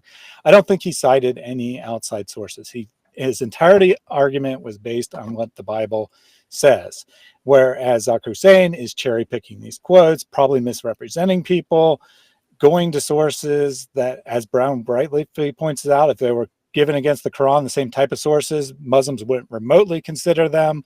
Yet when it comes to the Bible, it's whatever works. It doesn't matter who it comes from. It doesn't matter if it comes from an atheist, like we looked at earlier with Little. It doesn't matter if it comes from a Muslim or a Christian or whoever. As long as it's against Christianity and pro-Islam, they'll cite it. If it's against their idea, that source is worthless. You can't go to that source. We only believe in the Quran. I was actually just about to say exactly what you just said, Thaddeus, but a slight tweak here is that when Brown said, it's costly, right? And he, because he's coming from the Jewish background, so he's like lost Jewish friends, that sort of thing. In other words, they remain in the Judaism per se. But that's what makes it ironic. If Muhammad is in the Old Testament, can you imagine while Brown is conversing with his fellow Jews in that mini sort of like moment of, hey, I think I'm going to become a Christian now, right? And then a Muslim barges in going, no, Muhammad's in the Old Testament. Like, can you imagine? Like, that's the point. So Brown is saying, look, even in the context of my conversion to Christianity, the Jews are not, Muhammad is not even in their mind, right? That the contention there was Brown seeing Jesus as that Messiah that the Old Testament was talking about, and Jesus as being the prophet that Deuteronomy 18 was talking about. That's the contention. So for a Muslim then to come in and sort of like utilize the Old Testament for their means is so, I don't know how to describe it, but it's like, hey, this is not even your turf, man. It's like you've gone to a whole different planet, and you declare to yourself, I own this planet, or I own this galaxy. It's, yeah, that again, I'm looking at this like a psychoanalysis of the way Brown, the way he shares these details. Yeah. So just so there's some buffering issues happening. Everything looks good on my end, and we're not having any problem hearing each other. So I think it's coming from YouTube's end. Obviously, nothing I can do about that. Hopefully, it works okay on the replay. Sometimes it'll be bad while live, and we'll be okay on the replay. I don't know though. Just be aware. Yeah, maybe Allah is jamming the signals. Could be.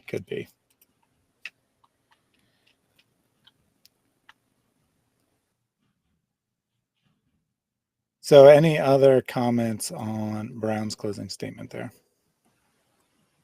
No, I thought it was beautiful.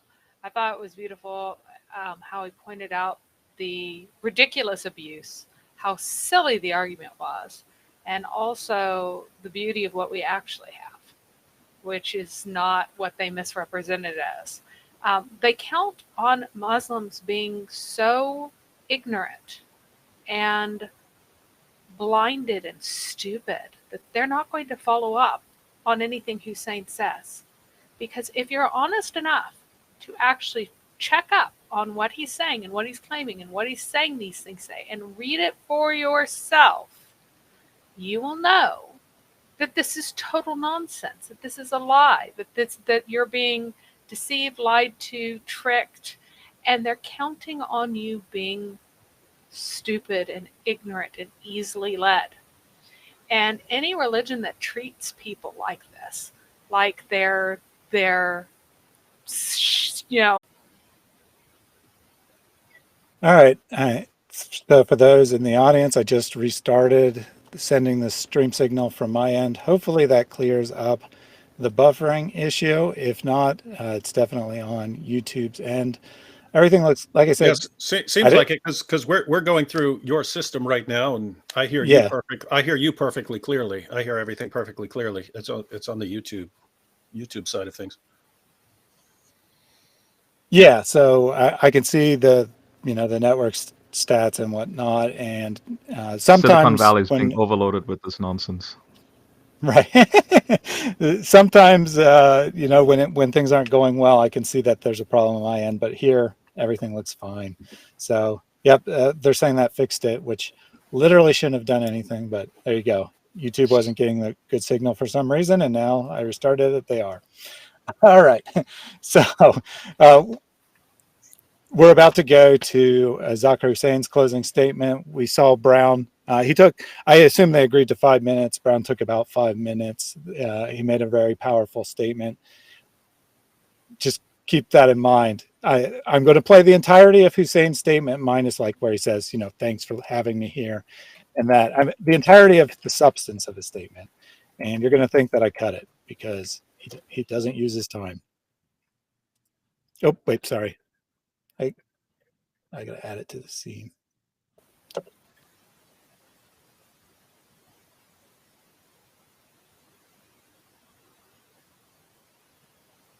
And I'd just like to say, Dr. Brown said that I was using spotty scholarship like James Dunn and Howard M. People. By the way, he uses them in his 5-volume works. And as an Israelite follower of Prophet Muhammad, he is the messenger of the covenant who ended the exile for us. And Dr. Brown, he quoted Isaiah chapter 53 in the rebuttals. That servant has to come at the end of an exile or during an exile period, because Isaiah chapter 40 tells us Jerusalem's exile is about to end, so it cannot be Jesus, who was in the land at the time before the exile. And as far as the details of these prophecies, I've been working on a book for the last 3 years called Abraham Fulfilled, which is going to show from Genesis to Malachi and include the Paraclete how all of this fits together, and it's better than the New Testament's attempts of proving prophecies for Jesus. There was no I can't wait for the this. biography of Jesus. Dr. Brown said, you could check these scholars.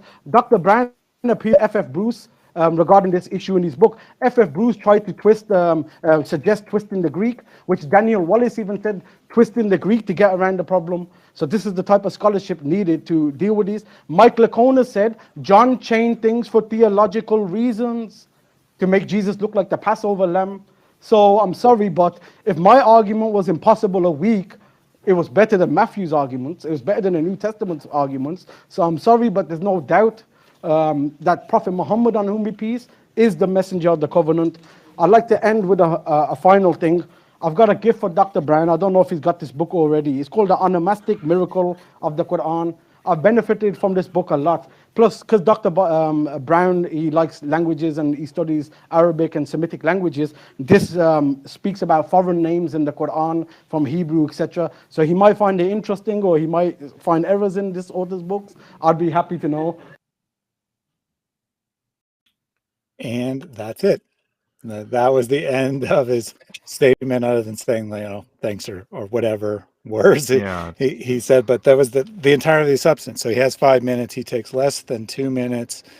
He spends about a minute saying that, distorting what Brown said.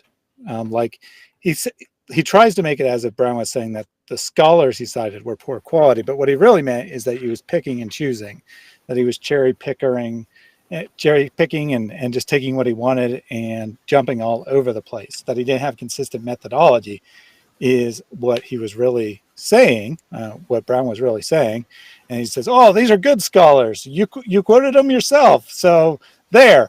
And anyway, Matthew distorts the Old Testament more than I did. So therefore, Islam is the truth.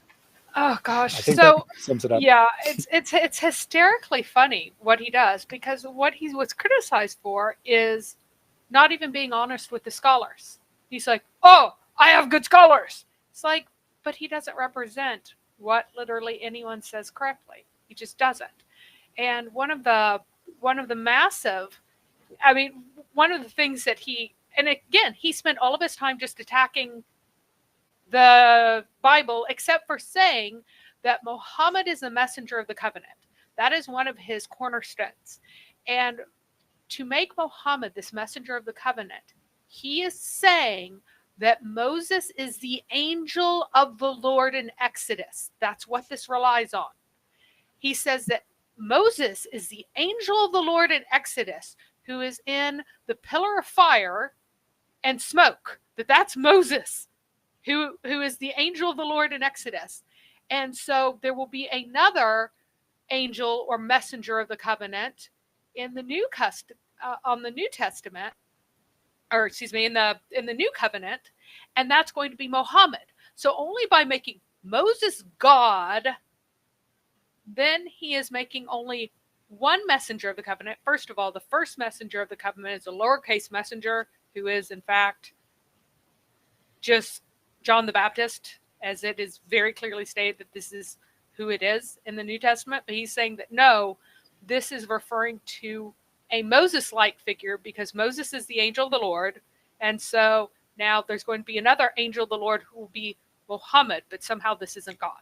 So he very, very, very carefully did not ever read any section of Exodus that described the angel of the Lord in that section. He took like 2 single verses completely out of context, because it's so clearly about a divine figure, so clearly about it.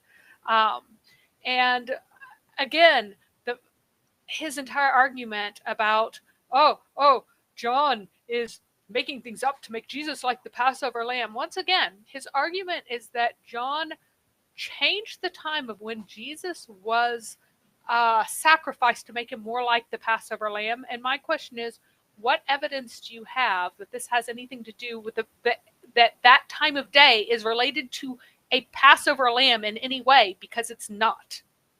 So all John did was use a more typical clock, a more Roman clock, if you will, whereas the Synoptic Gospels used the Jewish religious timekeeping system, where it remained a certain time until the next time begins.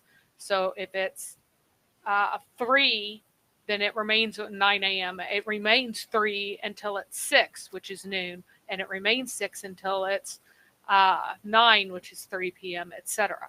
So that's all that's happening there. It has no theological importance to it. It has no connection is made to a Passover lamb by these 2 different timekeeping systems at all whatsoever. And yet that's what he's appealing to go, oh, the whole thing's corrupt, you see? But there's nothing behind it, nothing to it. The guy is just completely incoherent. He's very silly, and he never, again, his final defense is saying that Muhammad is the angel of the Lord. That's really what he's arguing, because Moses was the angel of the Lord. It's just very well, and some liberal scholars say that Matthew distorted the Old Testament. So you see, I'm allowed to distort it as much as I want, because some people say that Matthew did it. Yes, nice. Yes, brilliant. I'll just say all the scholars he named: F.F. Bruce, Michael Icona, Jimmy Dunn, James Dunn. Who else did he cite? I'm trying to think. Oh, Dan Wallace.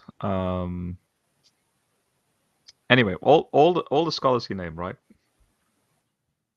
Not one of them would agree with Zakir's eisegesis of the Old Testament or the New Testament with respect to Muhammad. It was like what Mary's pointing out. It was a legitimate red herring for him to suddenly diverge into the Passover timing. Was it the 14th of Nisan? Was it and the minority position is 15th of Nisan because like when was the basically that's the topic. When was the Passover? Right. And there's a scholar, he's actually Roman Catholic, but I think he's done a fantastic work on this. It published in 2015. Baran Petrie, Jesus and the Passover is the name of the book, where he goes through, so Mary's point, all the different calendar proposed solutions for this, like is it the Essene calendar? Is there some sort of lunisolar calendar being utilized? Is it some Jewish calendar? Like there's all these various approaches to this. In other words, it's an in-house debate. It's not something, it makes no sense for you, Zakir, to barge in to this very detailed scholarly discussion with respect to New Testament chronology, like synoptic problem versus Johannine literature, and somehow say that just because there's this debate going on internally, that you can now shove Muhammad in the Paraclete passage of John 14. Like that, like think about it. Like that, it's like a cricket match. So there's commentators commentating on a cricket match, and some dude in America from baseball comes, just running into the microphone and starts talking baseball rules in a cricket match. It's that's what's going on here. I don't know what else to say. Like, unless Zakir goes to SB, I mean, David Wood, do you think this is? I think this is the antidote. Let's actually fund Zakir and these guys to go to SBL and the Evangelical Theological Society, the ETS Society. Let's just throw them in. I mean, you have a range. You have to say the conservative, journals and their conferences, and then the most like liberal journals and their conferences. Hey, Zakir, have your just go for it, man. Just make your case and then name those scholars that you've named. And those, I wouldn't be surprised if those same scholars are there sitting in the crowd listening. And they'll be like bewildered. They'll just be like a deer in headlights going, what the heck are you talking about? Like, and you're throwing my name up there? It's like, hang on, I'm here. Mm-hmm. So. Yeah.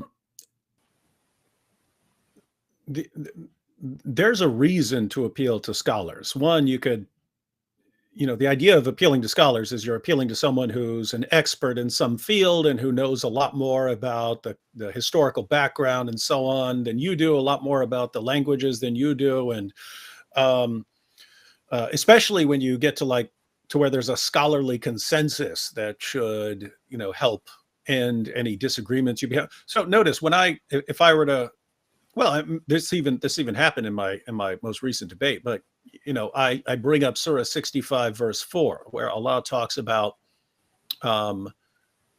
marrying, having sex with, and divorcing, and then passing on to another guy, girls, all before they've reached the age of puberty. Kenny Bomer doesn't want to believe that. So I know he doesn't want to believe that. So what do I do? But by the end, I mean, if you count the Q&A at the end, I probably quoted 20 sources. Probably quoted 20 scholarly sources of the most respected Muslim commentators of all history, all agreeing with me. So notice that's not me cherry picking some weird person and saying, so-and-so said this. And even though that flies in the face of everyone else, that's what this one guy says, and that's what I'm holding you to. That wouldn't make any sense. That's a terrible way. Or suppose that the Quran didn't say that, and that the scholars were pretty unanimous on the Quran not saying that, but I found one weird guy from one weird point in history saying that.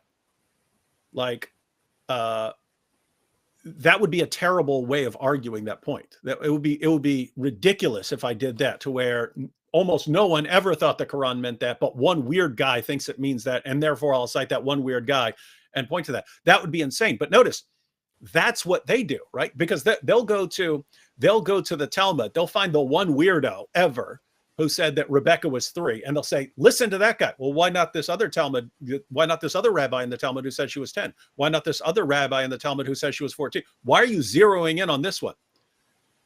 And then they'll hold us to that when we don't believe in the Talmud, we don't believe in their interpretation, we don't even believe in that. But they'll say, no, we've found someone in all of history who agrees with this insane interpretation of this text. Therefore, we're holding you to that. That's how they approach their text. Not just our text. They approach their own text like that. It's, hey, I've decided ahead of time what I want to believe. Now let me go to any of the sources, Muslim or non-Muslim, and pick out things that I can twist into some support for my view, which I already decided ahead of time I want to believe. And what about everything that refutes my position? Well, I ignore all that. It's obviously wrong. That's their approach. And then Michael Brown points out, look what you're doing. You're going to the text with it. It's already in your mind. Deuteronomy 18 is talking about Muhammad. Well, it's clear that it's not talking about Muhammad. Let me go through different scholars and find something that I can twist to make it sound like it's talking about Muhammad, even though it's clearly and indisputably not talking about Muhammad. And even though the guy I'm quoting would agree that's not talking about Muhammad, let me find something that he says that I can twist to make it sound like this, to make it sound like it's somehow supporting Muhammad. Let me just keep doing that. And Brown points out that's a ridiculous methodology. Why would you use that methodology? This should bring shame upon your entire religion that you're dependent upon this methodology. And Zakir Hussein's response is, but you quote scholars too. Yeah, not like you do, right? Right. No, Michael Brown does not quote scholars like Zakir Hussain does. They're complete opposites. Michael Brown would be respected if he walked into a room and started talking about scholarly issues. He would be respected for the way he deals with scholars. Zakir Hussain would get laughed out of any room where anyone has any slight level of competence. To use like an analogy here, Quentin Tarantino's Inglourious Bastards, that movie, his reinterpretation of Hitler and World War II. Like, obviously that movie is fiction. It doesn't appeal to actually what happened in World War II. But imagine if Quentin Tarantino goes, nope, when I go to the history books and I have a certain bias against Hitler, as we all do, right? Technically speaking, that's the point of the movie. That he was just blown to smithereens in that cinema. I'm spoiling the movie if no one's seen it. And that's history. That actually happened. That's Zakir's approach here. Yeah. That's how he's reading the scholarship. It's like the scholarship on Hitler's life. But I have a bias against Hitler. I wish he was dead or killed a certain way. Yeah. Quentin Tarantino's version is what I like. Because notice David just said some like outlier guy that has his own fanciful ideas and what really happened. See, he's fitting what I want to be the case, and at least someone else at least has got the same idea as me. Ergo, it's the truth. And again, as I've pointed out, that exact same methodology could be used to defend absolutely anyone, including Zakir Hussain. If Zakir Hussain wanted to say that he's a new prophet of Islam, he could use the exact same method he uses to defend Muhammad to defend himself. Groups that are considered heretical in Islam, like the Ahmadis can use the exact same methodology to defend Mirza Ghulam Ahmad that Muslims use to defend Muhammad. They can use the exact same methodology. What's the methodology? We're going to cherry pick sources, find anything we can use to fit our guy, and then anything that doesn't fit our guy or that rules out our guy, we reinterpret it or throw it out. You could do that with anyone. And so forget that. Let's go to Nation of Islam. I mean, Yeah. Nation of Islam makes as much sense. Yeah. They're the true Muslims. Yes. Prove me wrong. Yeah, According to Hussein's methodology, prove me wrong.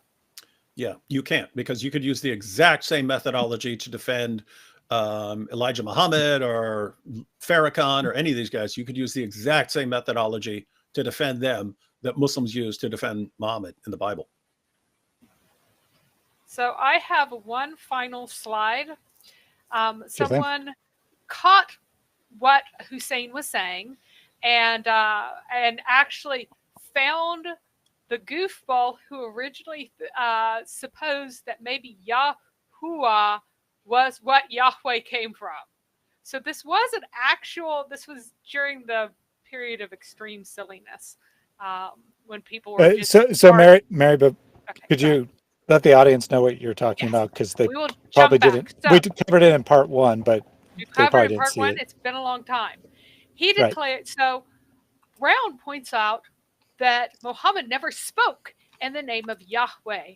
And Hussein says, no, he did. He did, because Yahuwah is the exact same thing as Yahweh. And there is a surah in which Allah is called Hua. Okay, now Yah means oh, like, oh, so-and-so. Oh, David, I see you there. Like if I'm addressing you, right? It's evocative. It means that I'm calling your name, right?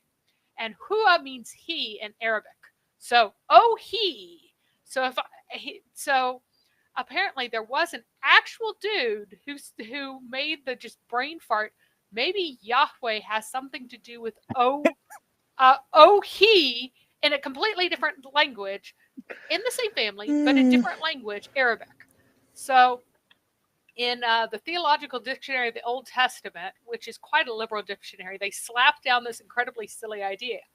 It says Mowinkle finds the origin of the name in the supposed form Yahuwah, oh he, comprising the vocative particle Yah, found in both Ugaritic and Arabic, and Arabic Hua, he. Although the third person pronoun is used as a divine epithet in the Old Testament, sometimes God is called he, is what they're saying. And although the analogies cited are very interesting, this is very condescending, the explanation is phonologically untenable. So that means that the sounds in the different languages are impossible for this to be true. It is impossible for these sounds to be in Hebrew at this time, is what they're saying. Old Canaanite and Amorite, these are languages that are upstream from Hebrew, but not Arabic, attest to the shift of W into a different consonant and the personal pronoun in the Old Babylonian period. The again, same letter in the biblical form, who, is not a vowel letter, but a true consonant that cannot be ignored, and I can't make it because it's a glottal stop. Sorry. So, who, there we go, sort of. I'm very bad at this because it's not a sound that we make in that way in English. So, Mowinkle's reference to the Arabic pronoun is therefore out of place. That means it's impossible. The Canaanite Yahuwah, Proto-Canaanite Yahuwah, would have become Yahuwah. There we go. Yahuka. Yeah. Sorry about that. It's like a G, but deeper in your throat. Yahuka. By the Middle Bronze Age, but there's no trace of that glottal stop in Yahweh. So this is the Theological Dictionary slapping this down. But Hussein just said, no, this is it. This is totally it. Now, he claims that it is in the surah that says that Allah is Ahad and all of that stuff, that he's one and all of that. So he's actually altering the Arabic in the Quran to add the Yah to it, because it doesn't, there's no place in the Quran where Yah exists together with Hua, right?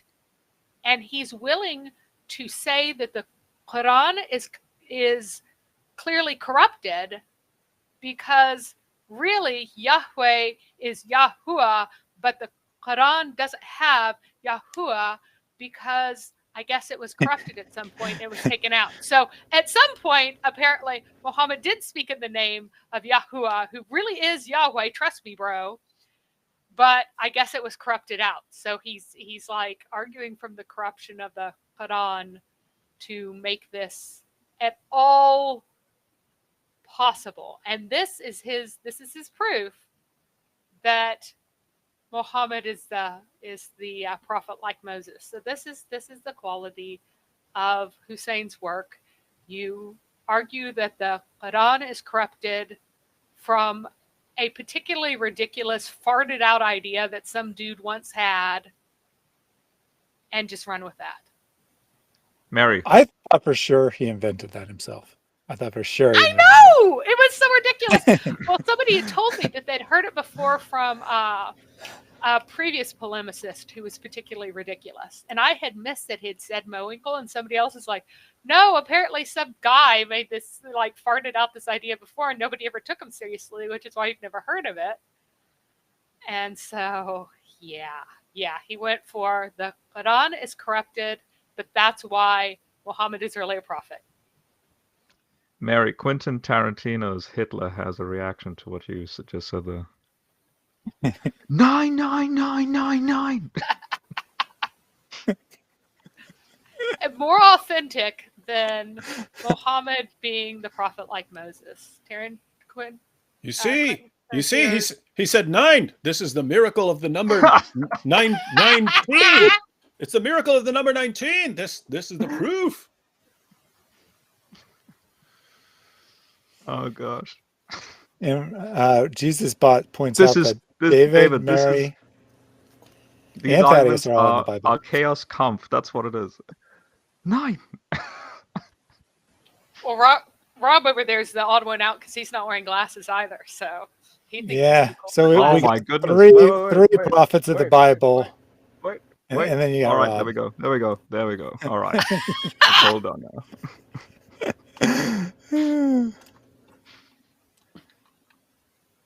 Hey Rob, anytime you're seeing one of these convert videos, I don't see them. I usually don't watch them, so YouTube doesn't recommend them to me. But if you see one you'd like to address, me and AP usually go live on Saturdays and Sundays. But we'd always, if you ever want to pull one up and we'll discuss it live, we can do that. Well, okay, do the one that I was just on. Link it. Send me a link and let us know whether Saturday or Sunday works better for you. Yeah, we'll be happy. Yeah, send us a message afterwards. I have one that I might want to do as well. I'll send that to you later. I've done it before. It's on mathematical miracles, and since I'm a mathematician, that was especially appealing to me. But you ain't no mathematician, man. Come on. Well, technically, I'm an magician. actuary. He's a math magician, which is which is in the math department, but it's not technically math. So you're technically right. David, I posted the link in the comment. Did have a super chat earlier, which was not related to anything, but I did want to bring it up here. First of all, thanks for the super chat. Control Yourself says that Chris at Speaker's Corner posted a video 2 days ago of Muhammad Hijab arguing with Muslims that the Quran does in fact have different variants in it, which sounds very interesting to me. I haven't seen this clip, but I want to see if anyone else. I watched it. I shared that. Yeah, it was him pointing. It was Hijab arguing with someone. He's asking which of the different qira'at this person agrees with, and the guy's saying there's only one. And so Hijab points out that in Surah Al-Fatiha, you even have a textual variant there, whether it's king or owner. And he's asking the guy about that, but it's just interesting that how the world has changed in just a few years. That just a few years ago, there's not one difference anywhere between any two Qurans ever. And now the popular da'is are asking Muslims, which qira'at which of the qira'at do you go with? And Muslims don't have any clue. And now they're trying to educate these guys about the different qira'at. When, I've got Muslim apologetics books all over the place. It's like only one Quran, no difference anywhere in the entire history of Islam between any two different Qurans. And now they're saying something very, very different. But it's interesting because it's so ingrained into them that even when I share that clip, I'm getting comments from Muslims saying, no. The only differences are differences of spelling and dialect. And the example used is, it's like color can be spelled with a U as opposed to, COLOR. So you see, it's like that. And it's like, even in the example Muhammad Hijab just used, it's king versus owner. It's king or owner. These aren't different spellings of the same word. They're different words. And so anyway, we're the ones who had to do all the work. And this is mainly like Hatun and Jay Smith and so on that forced them into this. And then of course you got the Yasser Qadi holes in the narrative interview, but they make a false claim. They spend their entire lives making a false claim until we correct it. And then they defend the false claim, lie about it, lie, until they're forced to acknowledge the truth. And then they'll start and then they'll start acknowledging the reality of the situation. They don't realize they've got millions and millions of Muslims who think no difference between any two Qurans ever. And so now the Dawah guys are stuck cleaning up their own mess. I mean, they're the ones who made that mess, and now they're stuck cleaning it up. And so more people are going to leave Islam when they realize, wait a minute, these are these same guys that told us perfect preservation right down to the letter. Now they're asking us which of the different Qiyat we believe in. What? And so they're going to people are going to realize, I just can't trust these guys. These guys are habitual, compulsive liars about their religion. Yeah, it's interesting. When I first learned about this subject or was looking into it when I was first studying Islam, I came across a Muslim website that like kind of was bragging about their long history of textual criticism. And they probably cited 50 different sources. Every single one with like maybe 2 exceptions was written in like the 13th, 14th century. So like they looked at these things for a little while, right? In early Islam, Muslims were trying to figure out what the correct Quran was. They were trying to figure out which of the textual variants was correct.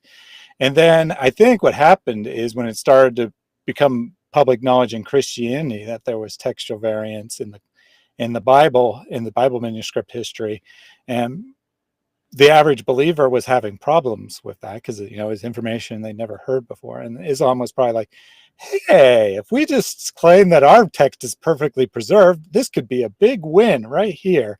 And thus the myth of perfect preservation was born. And that's been one of the primary arguments they've been using for why you should be a Muslim and not a Christian. Because the Bible, you see, it's corrupt because there are different manuscripts that have textual variants. We know with very high certainty what the original text was, because if you have 1,000 copies and 998 say the same thing on a particular word and 2 say something different, you probably know that those 2 were someone miswriting a word or copying the wrong word or whatever. But when you hear that there's 600,000 variants in the New Testament text, people are like, oh my goodness, you have no idea what anything means. And Muslims are like, this is our chance. We could get in the door. And now they can't do that anymore because the internet akbar Allah. And now they have to be like, oh, we always knew this. We always knew this. Which, I mean, they did. Like someone at Hijab's level, he always knew this. But we always knew this. This was never a secret. We always talked about this, except you never talked about it. It was a secret for scholars only to know. Mm-hmm. All right, and a couple other quick comments from the audience. Informed Infidel says that all the Muslim fact checkers at Facebook say that David is wrong, and that's what actually matters. Obviously, it's a joke, but it's true, right? That you were fact checked, and they said that you were wrong, and I believe they even got Yasser Qadi to fact check you, who says that you're a snake and hates you, and you're the most disgusting individual he's ever met, and they get him as a neutral fact checker. Yeah, I said something that was indisputably true, that all you had to do was read the words off a page, and then they got Sheikh Yasser Qadi to fact check me. And of course, he concluded that I'm wrong. It's funny, though. Yeah, it's completely neutral source for sure there. And a quick super chat just came in from Canusindio El Islam. Are there any more stupid ideas about Islam being truth because this or that? I mean, like Islam is truth because Quran is written so beautiful. Well, there certainly aren't any non-stupid ideas of why Islam would be the truth. So any idea proposed probably fits into that category.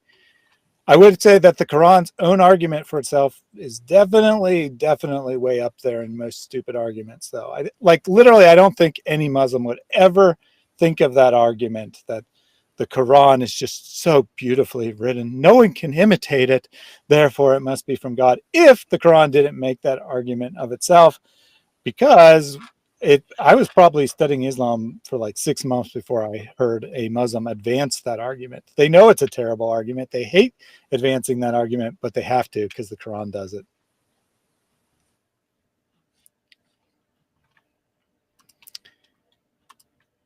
And Chuck Canuck says the funniest part of the debate was when Dr. Brown substituted Muhammad for the Holy Spirit. That was definitely one of the highlights. And I think we'll close out on this if everyone wants to give what they think was the highlight of the debate, or at least of the portions that we've watched here. So Mary, since you've done most of the work, I'll let you go first. My two favorites are that Muhammad said, or that Hussein said that his two big proofs, the messenger of the covenant, so basically making Moses into the angel of the Lord, and then saying that this other thing is also the angel of the Lord, and that's Muhammad. So again, this God confusion. And then the fact that he said that almost every verse of Song of Songs 5, and then he goes to 5 and 6 is what he actually uses, just a couple of verses from them, is about Muhammad and can't be about anyone else. It's so clearly about Muhammad. Almost every verse. The fact that he used the phrase that almost every verse is clearly about Muhammad and can't be about anyone else. And most of his arguments were like, beds of spice can only be Muhammad. Goats and sheep can only be Muhammad. I'm just like, and that he's the best. This is the best Islam has to offer. The fact that there are goats and sheep show that this has to be Muhammad, and Muhammad's in the Bible. Just amazing. Rob, what's your highlight of the debate?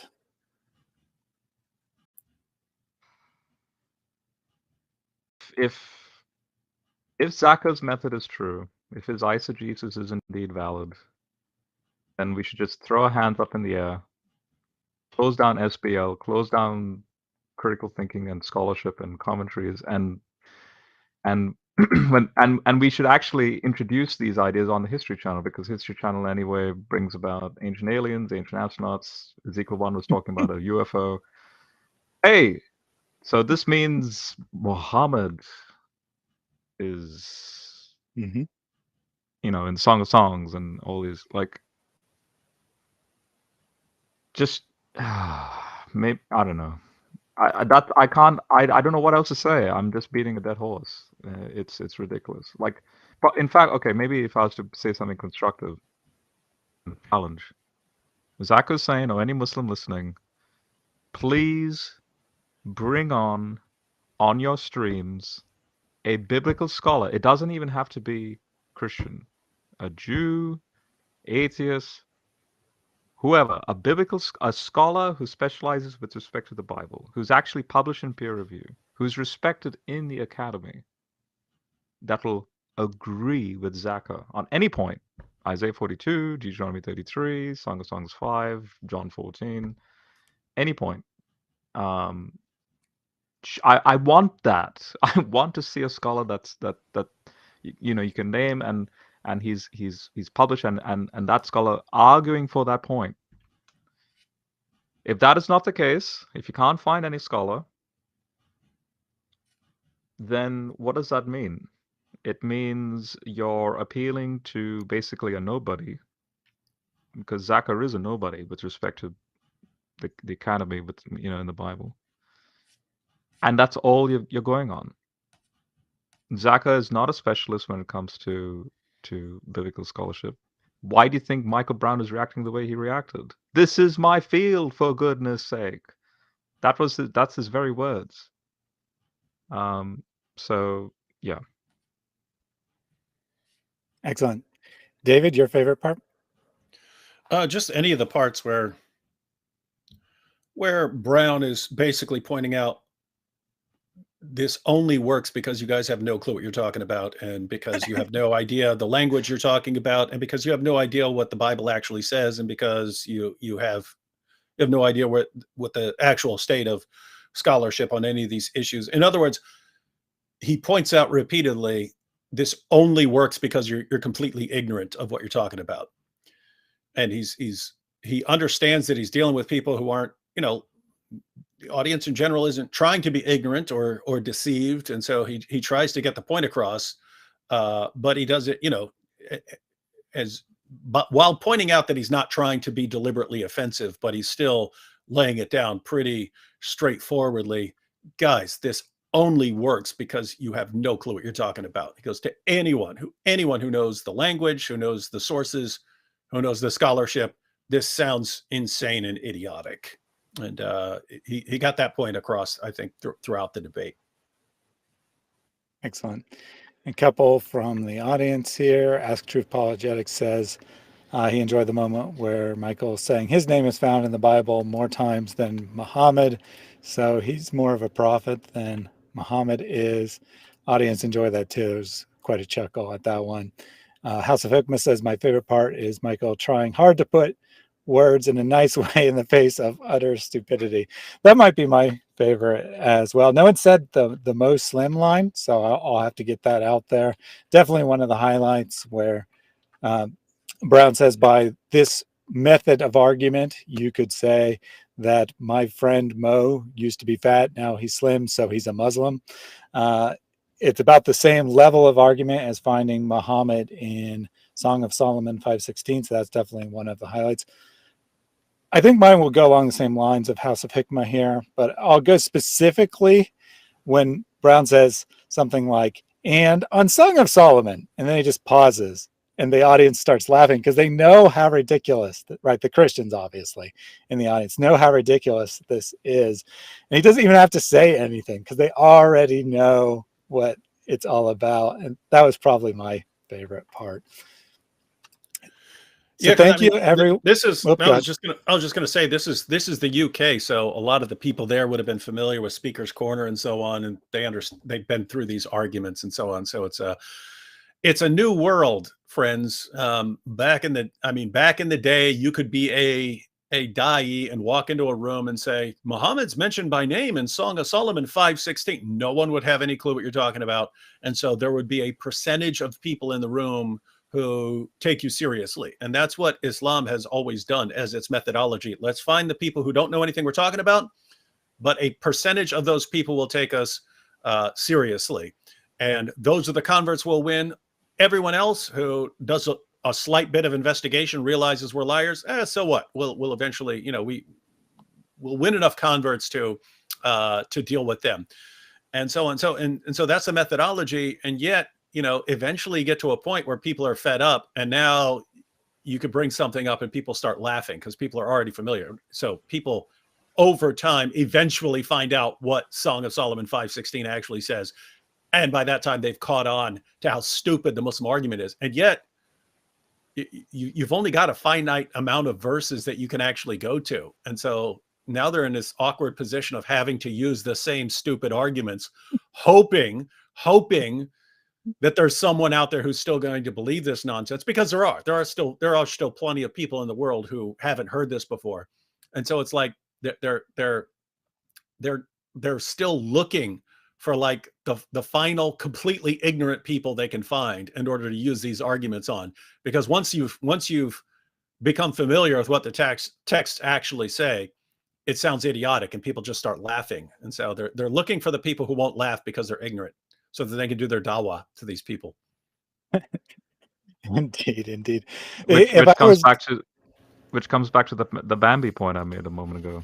But then I think your point is equally valid in the sense that these Bambis will one day become critiques of Islam when they actually finally, grow up, I suppose. So next week, I would like to present the standards that are in the Quran and in the Hadith and in the prophetic biographies, the Sirat, as to what we should find as far as Muhammad in our texts. So why should we believe that Muhammad is the foretold prophet? Why should Jews and Christians believe in him? The Islamic sources actually tell us very specifically what we should find, where we should find it, what it says about him, all of these things. And then we can discuss and see whether or not we actually find these things, whether or not these things are stuff that we have, or whether or not somebody was just making stuff up and counting on the fact that no one would ever be able to check up on it, at least as long as he was alive. So that is what I'm going to bring. So I'm going to bring like stuff from Ibn Kathir, stuff from the Quran itself, and stuff from Ibn Ishaq that we can look at and say, hey, this is what we supposedly find, and this should be our reaction too whenever we hear these things about Muhammad. Again, we should recognize him as we recognize our own children. So you can, and the audience, you can let us know whether or not you can find these things that Muhammad said we would find. This is according to Muhammad. All of this stuff is supposed to go back to him. So he says we find this, and you can tell us where these things are that we need to find so that we can no longer be so terribly deluded. So we'll close out with this comment from Twister Killer, a regular or semi-regular anyway, Muslim commenter. Stupidity when Christian read Tanakh and Quran in Christian perspective to fit your needs. Be honest, Christian, wake up. You are exposed big time. Some amazing irony here in that you're reading the New Testament, or at least the Gospels, the Old Testament, or at least the Torah, and the Quran in light of your theology, not for what the texts actually have to say. Whereas at least those on this panel, I can't speak for every Christian in the world, but at least those on this panel, we want to know what the text says. We want to let the text speak for itself rather than trying to twist the text for our needs. Thaddeus, that is keep the comment up, because that I want to emphasize on the word you use, irony, because see, stupidity when Christians read Tanakh and Quran in Christian perspective fit your needs. Be honest, Christian. Okay.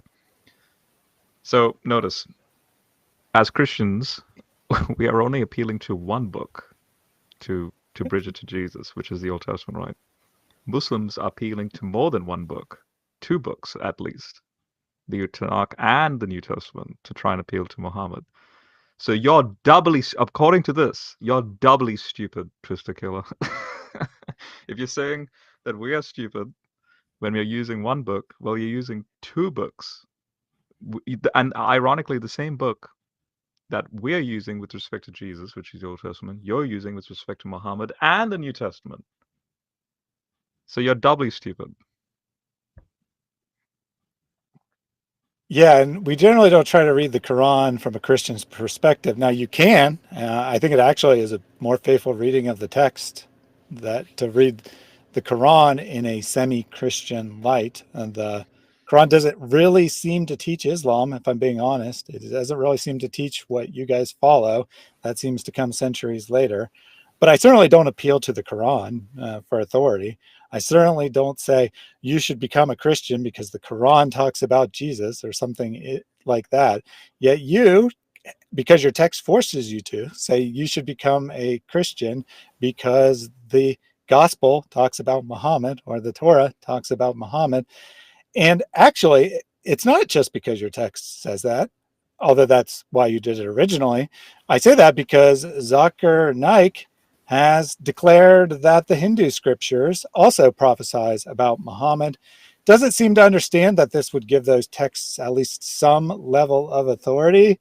And they are very, very not monotheistic. But hey, if you can use it, obviously he's making this argument to people who are Oh my Hindus, goodness. right? But I thought we should not appeal to the Apocrypha and the Gnostics and the Suvigrapha and the Talmud as so-called borrowings to the Quran. But no, it's okay when you go to the Hindu Vedas. That's all right. That's okay. Right. Yeah. I don't know the reference off the top of my head as to where exactly he found the name of Muhammad. Like it's a similar argument to Song of Solomon, right? It's the same idea that he takes some word that sounds kind of like Muhammad and says that this passage is about Muhammad. I bet it's about some deity, just guessing, the way these things usually go. And then looks like we got one last. The most pagan polytheistic religion, Hinduism, they'll appeal to, at least the Gnostics and those who wrote the Apocrypha and the Super. At least they were still monotheists in some sense, right? Yeah. And then one super chat snuck here right at the end from Vlad. Stupidity when the passages in the Bible are all of a sudden corrupted or misinterpreted when it goes against the Quran. And that's, of course, the irony of this whole thing, is that they have to try to find Muhammad in the Bible, but they also have to claim that the Bible is corrupted, despite the Quran not saying that, despite the Quran saying the exact opposite, saying that the Bible has high authority, or at least the Gospel and Torah have high authority, and that it's just trying to remind people of what they already know from the Gospel and the Torah, but they can't believe what the text says, right? They can't go with what the Quran says, because the author of that text didn't know what the Gospel and the Torah were, and took a bunch of fan fiction, as Rob likes to say, a bunch of apocryphal stories that were written about the Bible but are not the Bible, and thought those were the Bible, and so reminds people of those texts when it claims it's affirming the Sarius. actual text. Oh my goodness, and the Hindu Vedas is also the people of the book. Yeah, Yeah. they have a book. Wow. Alrighty. Thank you, everyone, for joining us today. We'll be back next week at the same time, at least with Mary. The other panelists are welcome to join as well, but that'll be up to them. But at least Mary and I will continue this series. Well, we'll be doing a stream every Tuesday. We won't be continuing this series forever, but next week we'll have a related teaching on what the Quran claims about finding Muhammad in the Bible. See you again next week. Until then, go and serve the Lord. God bless.